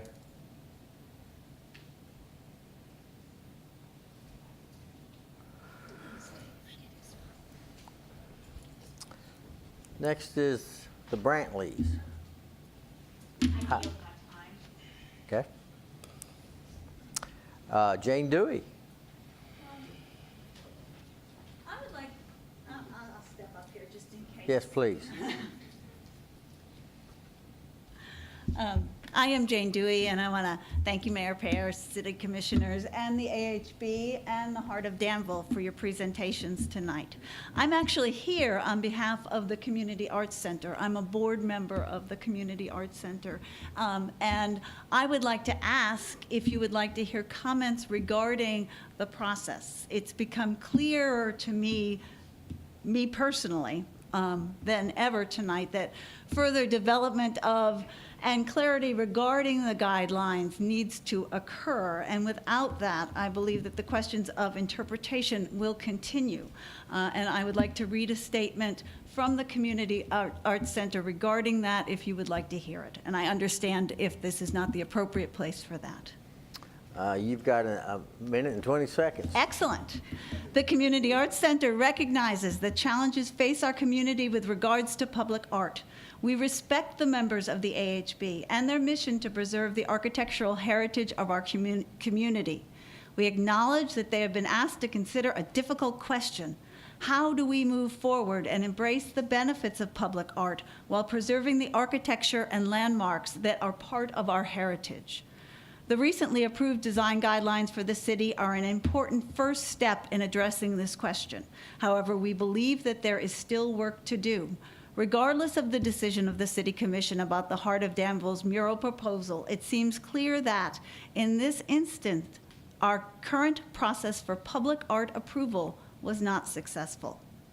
Placing the review and approval of public art within the purview of the AHB requires that all members be conversant in national best practices for public arts administration. We recognize this adds to the workload of the AHB, but believe further development of the approval process is essential. We recommend utilizing resources available both within our community and via the Americans for the Arts, the country's leading organization for the advancement of the arts. Their public art network provides information, webinars, and conferences regarding the subject of public art. As strong advocate for art in Danville, the Community Arts Center stands ready to partner with the city in this work and to offer our assistance in the development of clear and strong public art review policy. Our board members and staff collectively have well over 100 years of experience in arts administration and arts education, as well as representation from practicing visual and performing artists. We look forward to seeing the ways in which public art contributes to the vibrancy of Danville by improving the quality of life for our citizens, making Danville an interesting and attractive destination for visitors, and contributing to the economic well-being of our city. And that's from the Community Arts Center Board of Directors and staff, and we thank you for your time. Thank you, ma'am.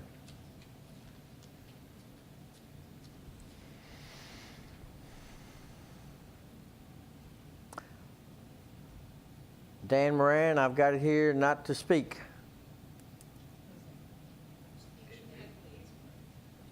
Okay. How about, it looks like, is there a Tina Messer? Do I have that correct? I passed. I thought I was signing in. Be careful what you sign up for. How about Dan Mann?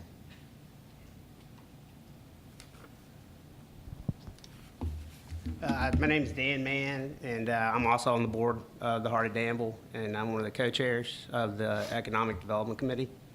And believe it or not, this mural actually does have a lot to do with economic development, and I think it's something the council should consider.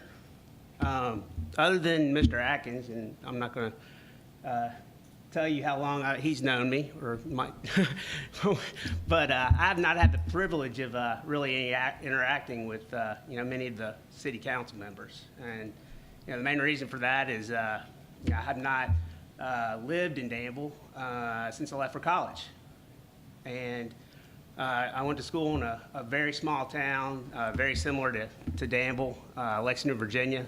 I went to Washington Lee University, and I guess we can pretty much just call it a tale of two cities. Lexington, Virginia, it sounds like, I can tell from the nods on the heads that, most of the board understands the history there. You can't walk a block without, hitting a, National Historic Landmark.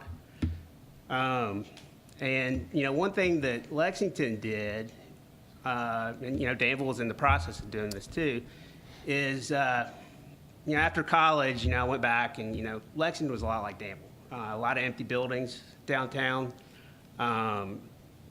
Things that, just kind of moved out, more to the interstate, just like, we've seen things go out to the bypass. But what Lexington did is they really embraced the Main Street program. And that's what, the Heart is in charge of doing. And, over the next 3, 4, 5 years, where there used to be all these abandoned buildings downtown, you got nothing but plank quality shops, all through downtown Lexington, Virginia now. And, that really goes to show, kind of what, embracing that type of stuff does for economic vitality and development. Lexington, Virginia would not let a Subway in their downtown, but they would let a mural, and a mural that is very similar to this. And, that's a city that, bleeds history. I'm obviously biased to Danville, but much more so, and he's waving the clock at me. But long story short, so you've seen the growth of Lexington, and that's because they embrace things like this. I know most of the conversation's been about art tonight, and, someone's opinion, in my mind, it might be a little bit too much, carry a little bit too much weight. But this is really about, and the council making a statement. And, that statement is that, Danville's open for business. Danville's ready to do new progressive things like this mural, and that'll welcome more and more businesses to downtown Danville. Thank you. Sorry, Mike. No blood, no foul. Oh, I didn't go over? Oh, yes, you did. Mindy Wilson. Hi, I'm Mindy Wilson, and I will admit this is the first time I've ever come to anything like this, and I've never spoken ever at anything like this. So far, you're doing well. Yes, thank you. I want to talk about the historical nature of this. I think it's come to the crux of, is this historically appropriate? And I haven't heard a good argument that it is not. I have heard that the style doesn't meet the personal needs or desires of certain people, but I haven't heard that the style is something that isn't historically appropriate. And I want to talk about, I was lucky enough to live in a part of a city where I got to live in a building that was built in the 15th century. And literally a block away, there was a wall that was the same age that was used as public art to rotate murals. So every 6 months to a year, a new artist got to put what they wanted there. I'm sure there was some sort of appropriateness guidelines, but every 6 months to a year, that was new. And sometimes I liked it, sometimes I liked the style, sometimes I didn't. But what it did do was it brought people to that spot. And every time those people came to that spot, and every time I passed it, which was daily, it reminded me of the contrast of that contemporary piece with the historical nature. I probably wouldn't have even noticed that wall ever if I hadn't had that mural there to look at every day, and then to see it in the context of this city that was so, so old. And I just wanted to talk a little bit about one point that I had, that we've talked a lot about what's not appropriate, but we haven't talked about what styles are appropriate for our historical district. We are making a judgment about which styles are appropriate or not. And I think that that's a dangerous move to make when we start cutting out styles based on personal preference or where they came from or what it happened, that if it's appropriate and the content's appropriate, that's the way to look at it. And historically, the content of this is appropriate, that it represents the historical nature of Danville, and though it may be a style that not everybody loves, it is historically appropriate for that space, given its content. And I do agree that the boldness of it fits with what we're trying to do as a city. And so I would argue that the historical appropriateness question needs to be turned away from style, but towards what that piece actually is for that space. I do have children, and they would love to be in that space. We did spend time in that parking lot this summer, and they love that kind of stuff. And I promise you that we will not let our children run around in that parking lot and get run over by the ATM machine people. Thank you, ma'am. For somebody who's never done that before, come back. Let's see. Dan, man, you've signed it twice. You got something else you want to say here? How about Arlen Finke? I signed the second sheet. I didn't sign two. Yeah, I signed two sheets. So. Yeah, you did. Eager man. Hi, Arlen. Hello, everyone. My name is Arlen Finke. And I just realized that you already had the meeting prepared for the mural. I believe, my understanding is that you started this back in March, and my apologies for that.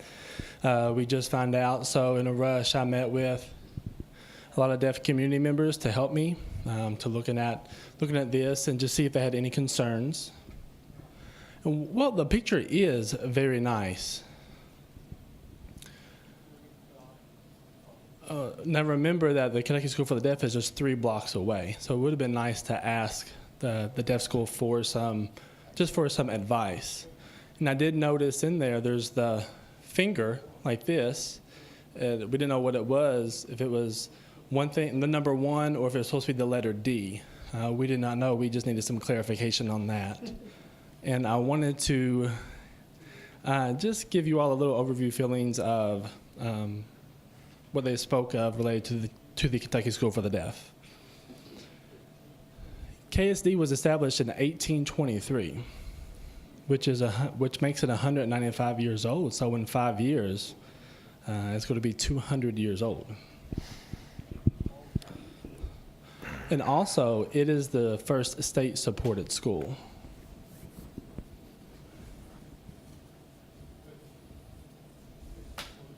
Well, it's the first state-supported deaf school. That's west of the Allegheny Mountains. And actually, other states followed Kentucky as an example. So that's something to be proud of. Another one is, speaking of John Jacobs, he was a former teacher and superintendent. And that was in 1826 to 1869. So Jacobs Hall Museum, which we have now on campus here in town, is 160 years old. And everyone said that the building is well built, and it is very nice. So that's all. Thank you all.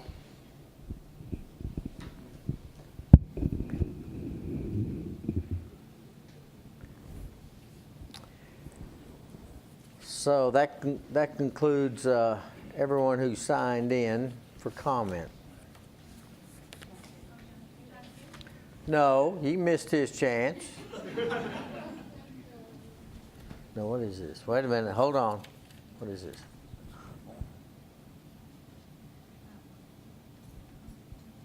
Mr. K. Wood, hold on. We're going to go through this. Is Evelyn Page here? How about Donna Elam? Ms. Brantley, you still want to pass? Yes. Okay. Susan Hensley, I don't believe is here. What? They're just saying, yeah.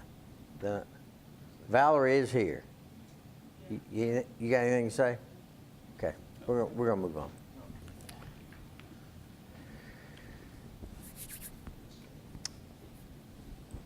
So we have oh, doggone! I'm trying. Come on, y'all! I'm trying to get us down the road here. Mr. K. Wood. I know you will. I'm sure. I will hear about it in the morning. You know, several have passed, so I'm up to 10 minutes now, but Chief Gray? First, I want to thank you all for serving your service. I appreciate it. It's not easy. And Tom, your board, I thank you all for serving. It's not easy, but you all do a great job. And to the group here, I thank you all for coming out tonight. This is fantastic. I've heard the word argue. I don't see this as argue. I see this as a discussion, and we're blessed to be able to do that in our democracy. So I'm glad to see the input from all.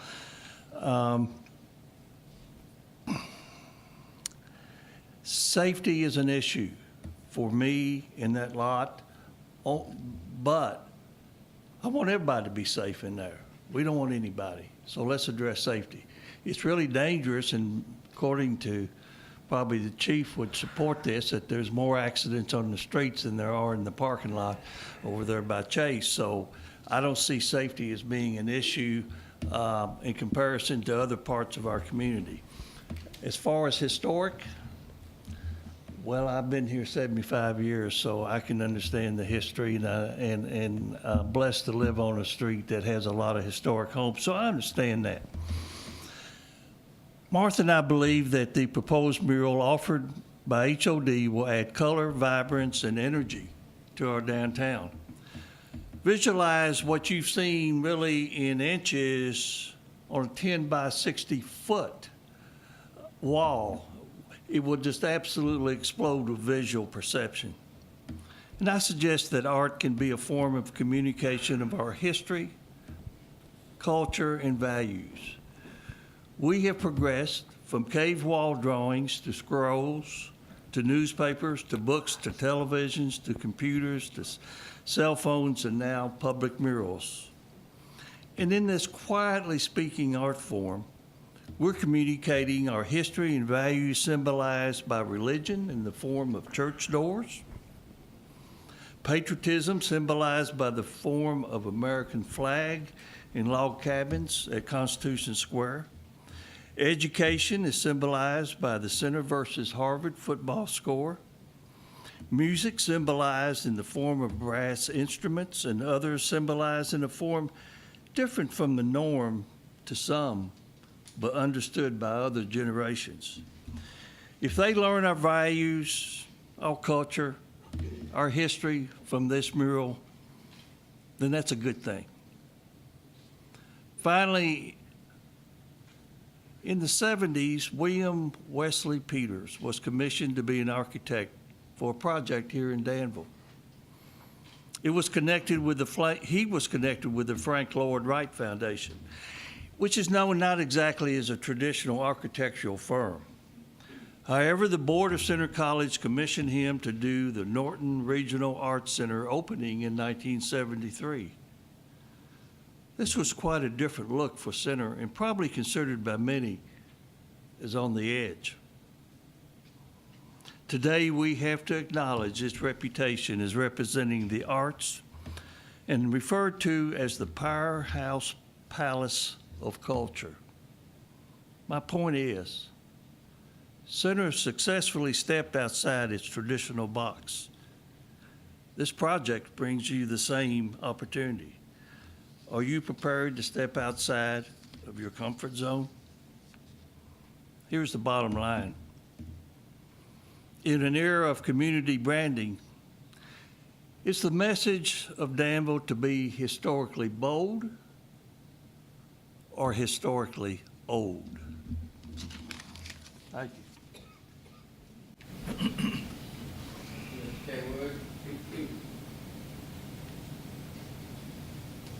On the record, that was 4 minutes and 19. I don't want to hear about it no more.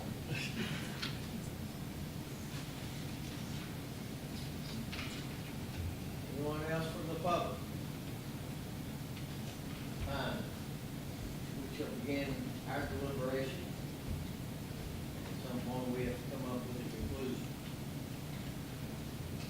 see. We give her A's. Well, I'm ready to make that motion. It's 10 minutes to 8. Ooh. And what would your motion be? My motion at this point would be that we approve the mural as presented. And I'd base it on the fact that I think it has been well stated that the guiding community principles have been met. And I think it's also been stated that it's compatible with the design guidelines, and it is not going to negatively impact the character of the property of our historic district. Second. Motion and a second, we're in discussion.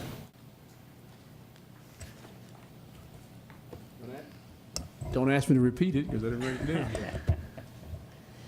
Well, I had a few questions, actually. I'm not sure who to direct them to, so I'll just throw them out here. What happens after 10 years? I'm not sure, if the K-Woods are still planning on owning that building for 10 more years, or there may be a different use for that building. And also, my next question, my follow-up question to that is, who is going to police whether that is maintained or not? As far as the maintenance of any downtown project, that is a charge that would be met by the city's codes department. So if approved, a maintenance plan would have to be submitted by the applicant and adhered to, and that would be enforced by the city's codes department. As far as the longevity of the mural, I believe I read in the materials that it has an anticipated lifespan of 10 years, at which time it would be painted over, is my understanding. That's what I read from the record. I'm not sure your question is being addressed. Well, So whether you're saying if the building sells, if approved, the project has a 10-year lifespan from the record. Right. It would be approved for a useful lifespan of 10 years, after which time it would be painted over. does it have to be painted over? Well, that's Does it have to be unless changed? it sounds like to me that would in fact be the case. That it would either be painted over, or there would have to be a new certificate of appropriateness filed for something different, or for it to be reapplied, for lack of better terms, in some manner. Do the K-Woods have any financial liability if this begins to fade drastically, say in year 6 or 7 and begins to look old? Then what? Do the K-Woods have any liability there? Does the Heart have any liability? Well, I don't know that it would be appropriate for me to speak upon the liability of the K-Woods, or the Heart of Danville for that matter.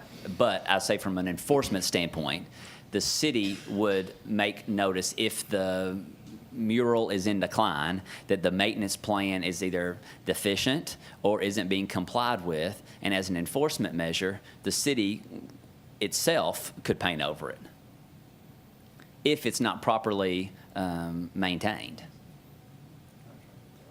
Yeah, sure. So And the contract, that's true. The record does reflect that the artist has agreed to refresh it at various intervals. So if, for whatever reason, a big chunk breaks off somewhere, who is responsible for repairing that? And how do we make sure it gets repaired in a timely manner? The applicant here is the Heart of Danville. So the Heart, in fact, would be put on notice that the project is not in compliance with the maintenance plan and would have to be maintained within a certain period of time. And if not, then the city could take measures into its own hands, as it would in any other enforcement issue. And essentially, upon application, they are agreeing to all of that. That's exactly right.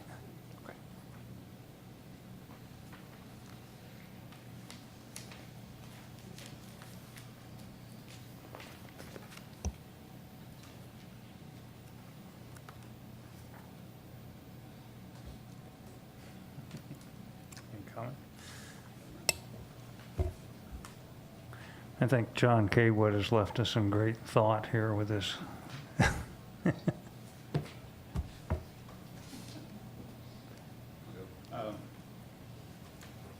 Sorry. As per our attorney's request, our legal counsel made this about the process, not about what the mural is or is not. And looking at the guidelines on page 100, 101, I don't see that the mural as proposed goes against any of those. The ones you could debate are ones that frankly fall into more subjective personal opinion. You know, is it jarring? Not to me. I mean, somebody else may think so. And I had somebody who's a lot smarter than me and has a background in preservation remind me that we need to be careful about getting stuck in a single time frame when you're talking about history or things that are historical. And I think that's a good point. To my kids, things that I lived through are now part of history, which scares me. It makes me very sad, but that's just the truth. And like mid-century modern stuff we used to call the Brady Bunch kind of style, that's a thing now. People are actually looking for that kind of stuff. So, but my point is that's kind of to personal taste. But on the items that aren't personal taste, I don't see that the mural is in violation. Is or is not? The mural is not in violation. Gotcha. I'm in agreement. I made the same statement earlier tonight as I was checking things off and asked questions, that it does meet the guidelines. Can I say one other thing real quickly? I appreciate Jane Dewey's offer to help us. I think your offer was to help streamline the process or the guidelines or make them a little easier to comprehend and to make judgments on. And I think I hope we take that because, like somebody said, we don't want the AHB to feel like what they're doing has no value or doesn't, that we're not taking that to heart and consideration and giving them some tools to work with so we don't always end up, back here. So I would hope that we take advantage of your offer. The community art center is small. Oh, no, You said it. You said it. You stood up there and did that. That was a very, very important position. Any further comments? All right, I have some comments.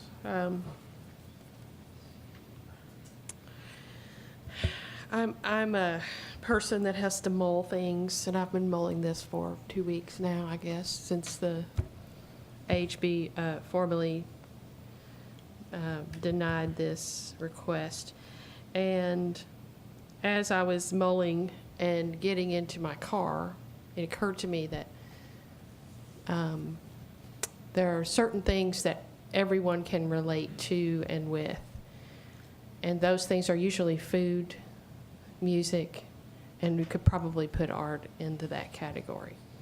So this thought occurred to me actually when I get in my car after my husband has driven it, and he has it on Ozzy's Boneyard music. And I immediately change the channel because I don't care for that channel.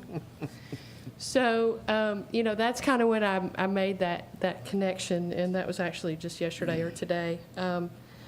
But it's also, we have these boards for a reason, and these people are our eyes and ears because we can't possibly cover everything.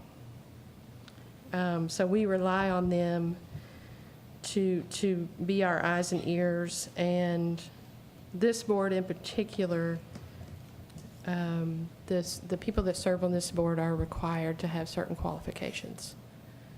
And I believe they base their decision on, educated decisions. And they are allowed to say no. That's why we have them. But also, because of this board, we are nationally recognized as one of the most beautiful main streets in the nation. So, I really kind of am still on the fence. While I believe that, the K-Woods probably have the right to paint whatever they want on their building, we also have to, as a community, recognize the perception that may or may not give. The people on these boards that we appoint, and let me tell you, I wear the mayor out about it, because I go to these meetings as much as I can to watch and listen and make sure that we have the right people in the right places. And I call him and I text him and I email him and say, you might want to think about this person for this board, or maybe we need to appoint someone else, when it comes time for someone to step off. So, I'm just really thinking out loud here. That's all right. I'm also, at the same time, not comfortable with approving a blank canvas.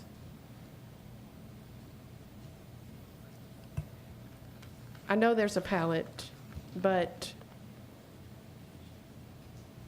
it's essentially a blank canvas with these colors. And I think it's very important that we make sure that some of that is maintained. I think back to the video of the little girl that wanted to paint polka dots on the ice skate. Well, what if someone wants to paint polka dots on the red Trinity doors? Or, as Mr. Finke addressed, is this supposed to be a D or is it a 1? There are a few inaccuracies, I believe, that should be addressed should this be approved. That parking lot and the area is very busy. I had a business there on the corner of Broadway and the alley, and I had more traffic there than I did on South 4th Street. And am I on a timer? I'm trying to get back to put you on one. Look. So it is very busy, and pulling from our wayfinding experience, that is an area where there are a lot of decision points there. So if someone is distracted by looking at this vibrant piece of art, and also trying to turn in or out of the bank or go to the intersection or come through that alley, I don't think anybody realizes how busy that alley really is. And that, there's a guideline on here that says murals in heavily trafficked areas may be subject to smog, dirt, and chemicals that can alter original colors. Well, so how many times is the artist willing to come back and touch it up? Or, I just don't want to end up with the opposite of something that ends up being faded and broken and ugly as well. So I'm still, the guidelines are a little vague. The paperwork is very vague.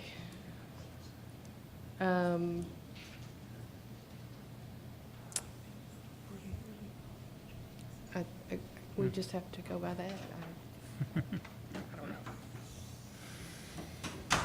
Did you time that I presentation? don't think I made any sense at all. Yeah, you did. It's all right. It's all right. Yeah, It's you all did. right. It's all right. I thought you did. Well, I think we all understand this is a difficult decision, right? And I think I started off the meeting by saying I didn't really want to be here tonight. Something started at 8 o'clock that I'm already late for, but that's okay. Well, no, that started at 5 o'clock. Somebody said old timers, something starts at 5 o'clock. But anyway, and this is a process. And I think regardless of what we would have decided tonight, my take on this is going to open up this community for more public art, not less, regardless of what we decide tonight. And that's a good thing. And there will be more discussions like this about when and where it goes up. I think that's a good thing. But I don't think we're doing anything except trying to use our own guidelines to successfully review this application from start. Did I say that right? This is a start of a due process tonight. And that's what we've endeavored to do. And that's why we're still here. It's the time of the evening. So I'd like to call for the question myself. Get it over with. We're going to have a vote on that call, just to see if we want to end discussion on that. We've got a call. All in favor of the call for question, say aye. Aye. Aye. Opposed? Question's been called. Mayor, would it be of benefit to restate the motion, both for you and the public? I have it written. For clarity and and both for I didn't write it the down. clerk You and didn't write it administrative purpose, I think it would be beneficial to make sure that we understand what's been presented. Yes. That's okay. As I understand it, the motion was made by Commissioner Atkins to approve the certificate of appropriateness for the mural presented by the Heart of Danville as it meets the guiding principles, complies with specific guidelines in section 6.3.3, and is compatible with the integrity of the historic district. It was seconded by Commissioner Sayers. Everybody got that? Could I ask if this passes, can the inaccuracies be addressed? Or not necessarily inaccuracies, but Sounds like a question for the heart. Is that right? I'm sorry, let's don't take any questions and answers at this point. But let me understand your question again. Would you repeat it? What do you mean by inaccuracies? well, Mr. Finke addressed the finger. I think that was supposed to be incorporating the deaf community. So I think their concern was about whether that was supposed to be a 1 or a D. And the football, to me, that is a little inaccurate, the 06, when everyone knows the C6HO. I think she, You know, I think she there are agreed just to do little. that. Then let me say this then. No, what needs to be addressed tonight. So not down the line, because it falls outside of your purview. Should you approve the motion, it's going to stand as presented on what was presented. So if you attach any conditions to it, they need to be amendments to the motion. Therefore, if you think that whatever the numericals on the football should be reversed, that needs to be offered as an amendment. And if you need as a condition. And furthermore, if you think the finger needs to be clarified or altered in some way to achieve consensus of the board, then you would need to state that as a condition. Mr. Atkins, are you willing to accept that as an amendment? Well, except that the zeros, Harvard 0, Center 6 be reversed? So I think if we start getting into I understand that, but those kind of changes, we're going to be here again. Because I know Cottle has some, Ceres has some, I know the mayor has some. So, yeah, my thing is that, well, let's hear what your friendly amendments would be. just what I said. I believe, and it's been said by others, you know, if we're going to put this thing up, it needs to be accurate. If it's relating to our history. So, I mean, if we, you know. Yeah, well, I don't want to get into my personal feelings. Okay, well, I'm trying to avoid we that. will vote as is. I will, No, I will no. remove that. We will vote it as is. I just don't want, particularly the deaf community, I don't want to put anything up there that may. Well, but see, if you, well, I don't I'm know the afraid to get word. into I don't- that because. I don't want to use offend, but Somebody spent their life working at Tolliver School. I'd love to see Tolliver School included. Somebody else spent their life working at the old Bates School, so they'd like to see the Bates School be included. I think if we get into the specifics of this, we're really changing what the artist's interpretation. And this has been approved by, I assume, the Heart of Danville, who's paying the bill for it. That's who's should be debating about what's needs to be changed. But I'm open to you making your suggestions, because then they get taken to the heart, right? May I offer a suggestion? please. Uh-oh.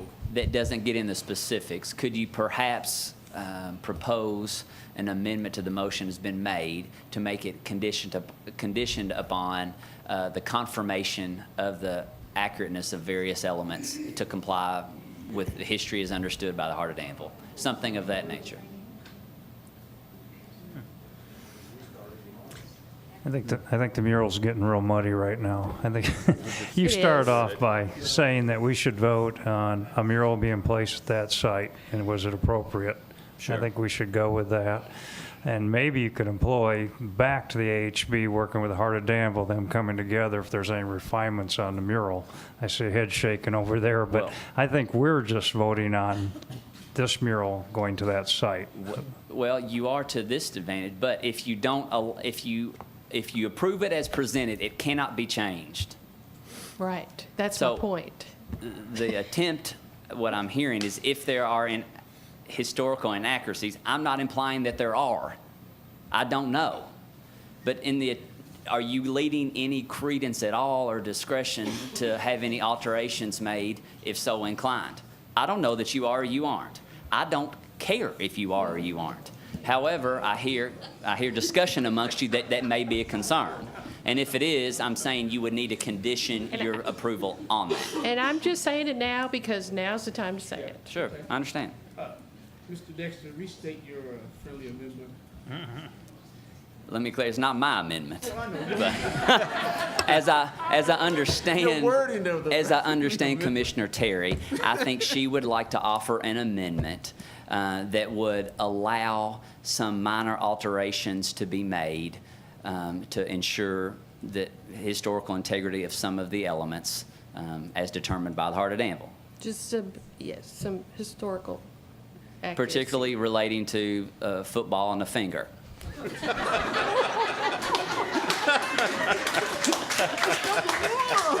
Which then relates to who won this big game? Is that what? What's that? That relates to who won the big game? Is that what I guess so. Because they go hand in hand. Yeah, That's we'll right. just keep going, yeah. Mr. Dexter, I hope your father's not out in the hallway. I'm not trying to derail anything. no, I It's understand. just, Are you good with that, Ms. Hackett? I am. I just think that because- there are a few things that should be addressed. Okay, but the key point is that he says it's at the discretion of the Heart of Danville. That's correct. That's who's paying for the project. So that's what the proposed amendment has been made. That is a motion. Is there a second? That has been accepted by Mr. Atkins as a friendly amendment. Do we need to vote on There still needs to be a second to that amendment, to that motion to that amendment? I'll second. I was going to say, I can't second it. I made it. Do we need to vote on the amendment? You do. All in favor, any further discussion on the amendment? Call the question, all in favor of the amendment itself, say aye. Aye. Those like sign, the amendment carries. We are now ready for the vote. Roll call vote? On the, is the roll call vote necessary? Is it? It can be on I'm just anything. messing with her, that's all. Go ahead. You can do a roll call vote Are if you you vote if requesting you a so- roll No, call? no. All in favor of the motion? Wait, I got 10 or 12 things I want to talk about. No, go ahead. I'm sorry. He knows what he's doing to me, right? Okay. All right, Mr. Cottle, go ahead. All in favor of the motion, signify by saying aye.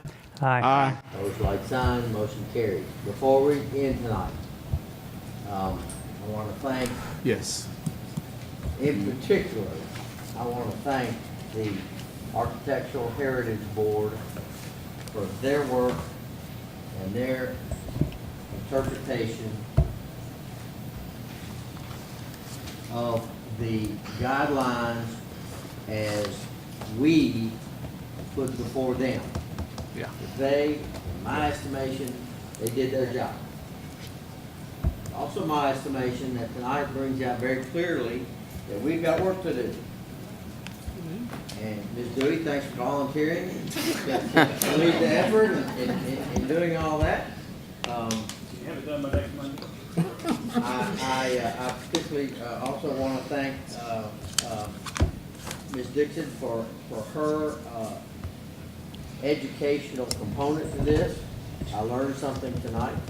And I want to thank everyone in attendance Thank the heart. tonight for your conduct, your interest, your civility. It makes me proud to sit up here and represent this wonderful community which can come together and can debate the issues and then leave still as one community. And I hope that each of you all will take the opportunity to thank the Architectural Heritage Board for all the time and effort that they put into this and putting their best foot forward. Thank the heart. And thank the Heart of Danville. Following the process. Huh? They followed the process. Following the process. Yeah. Anything else you want me to say? Everyone come out and paint the mural. Yeah. With that, I believe this evening is over, and wish everyone a good night. Thank you. I'll move to adjourn. Second. Second. All in favor? Aye. Aye.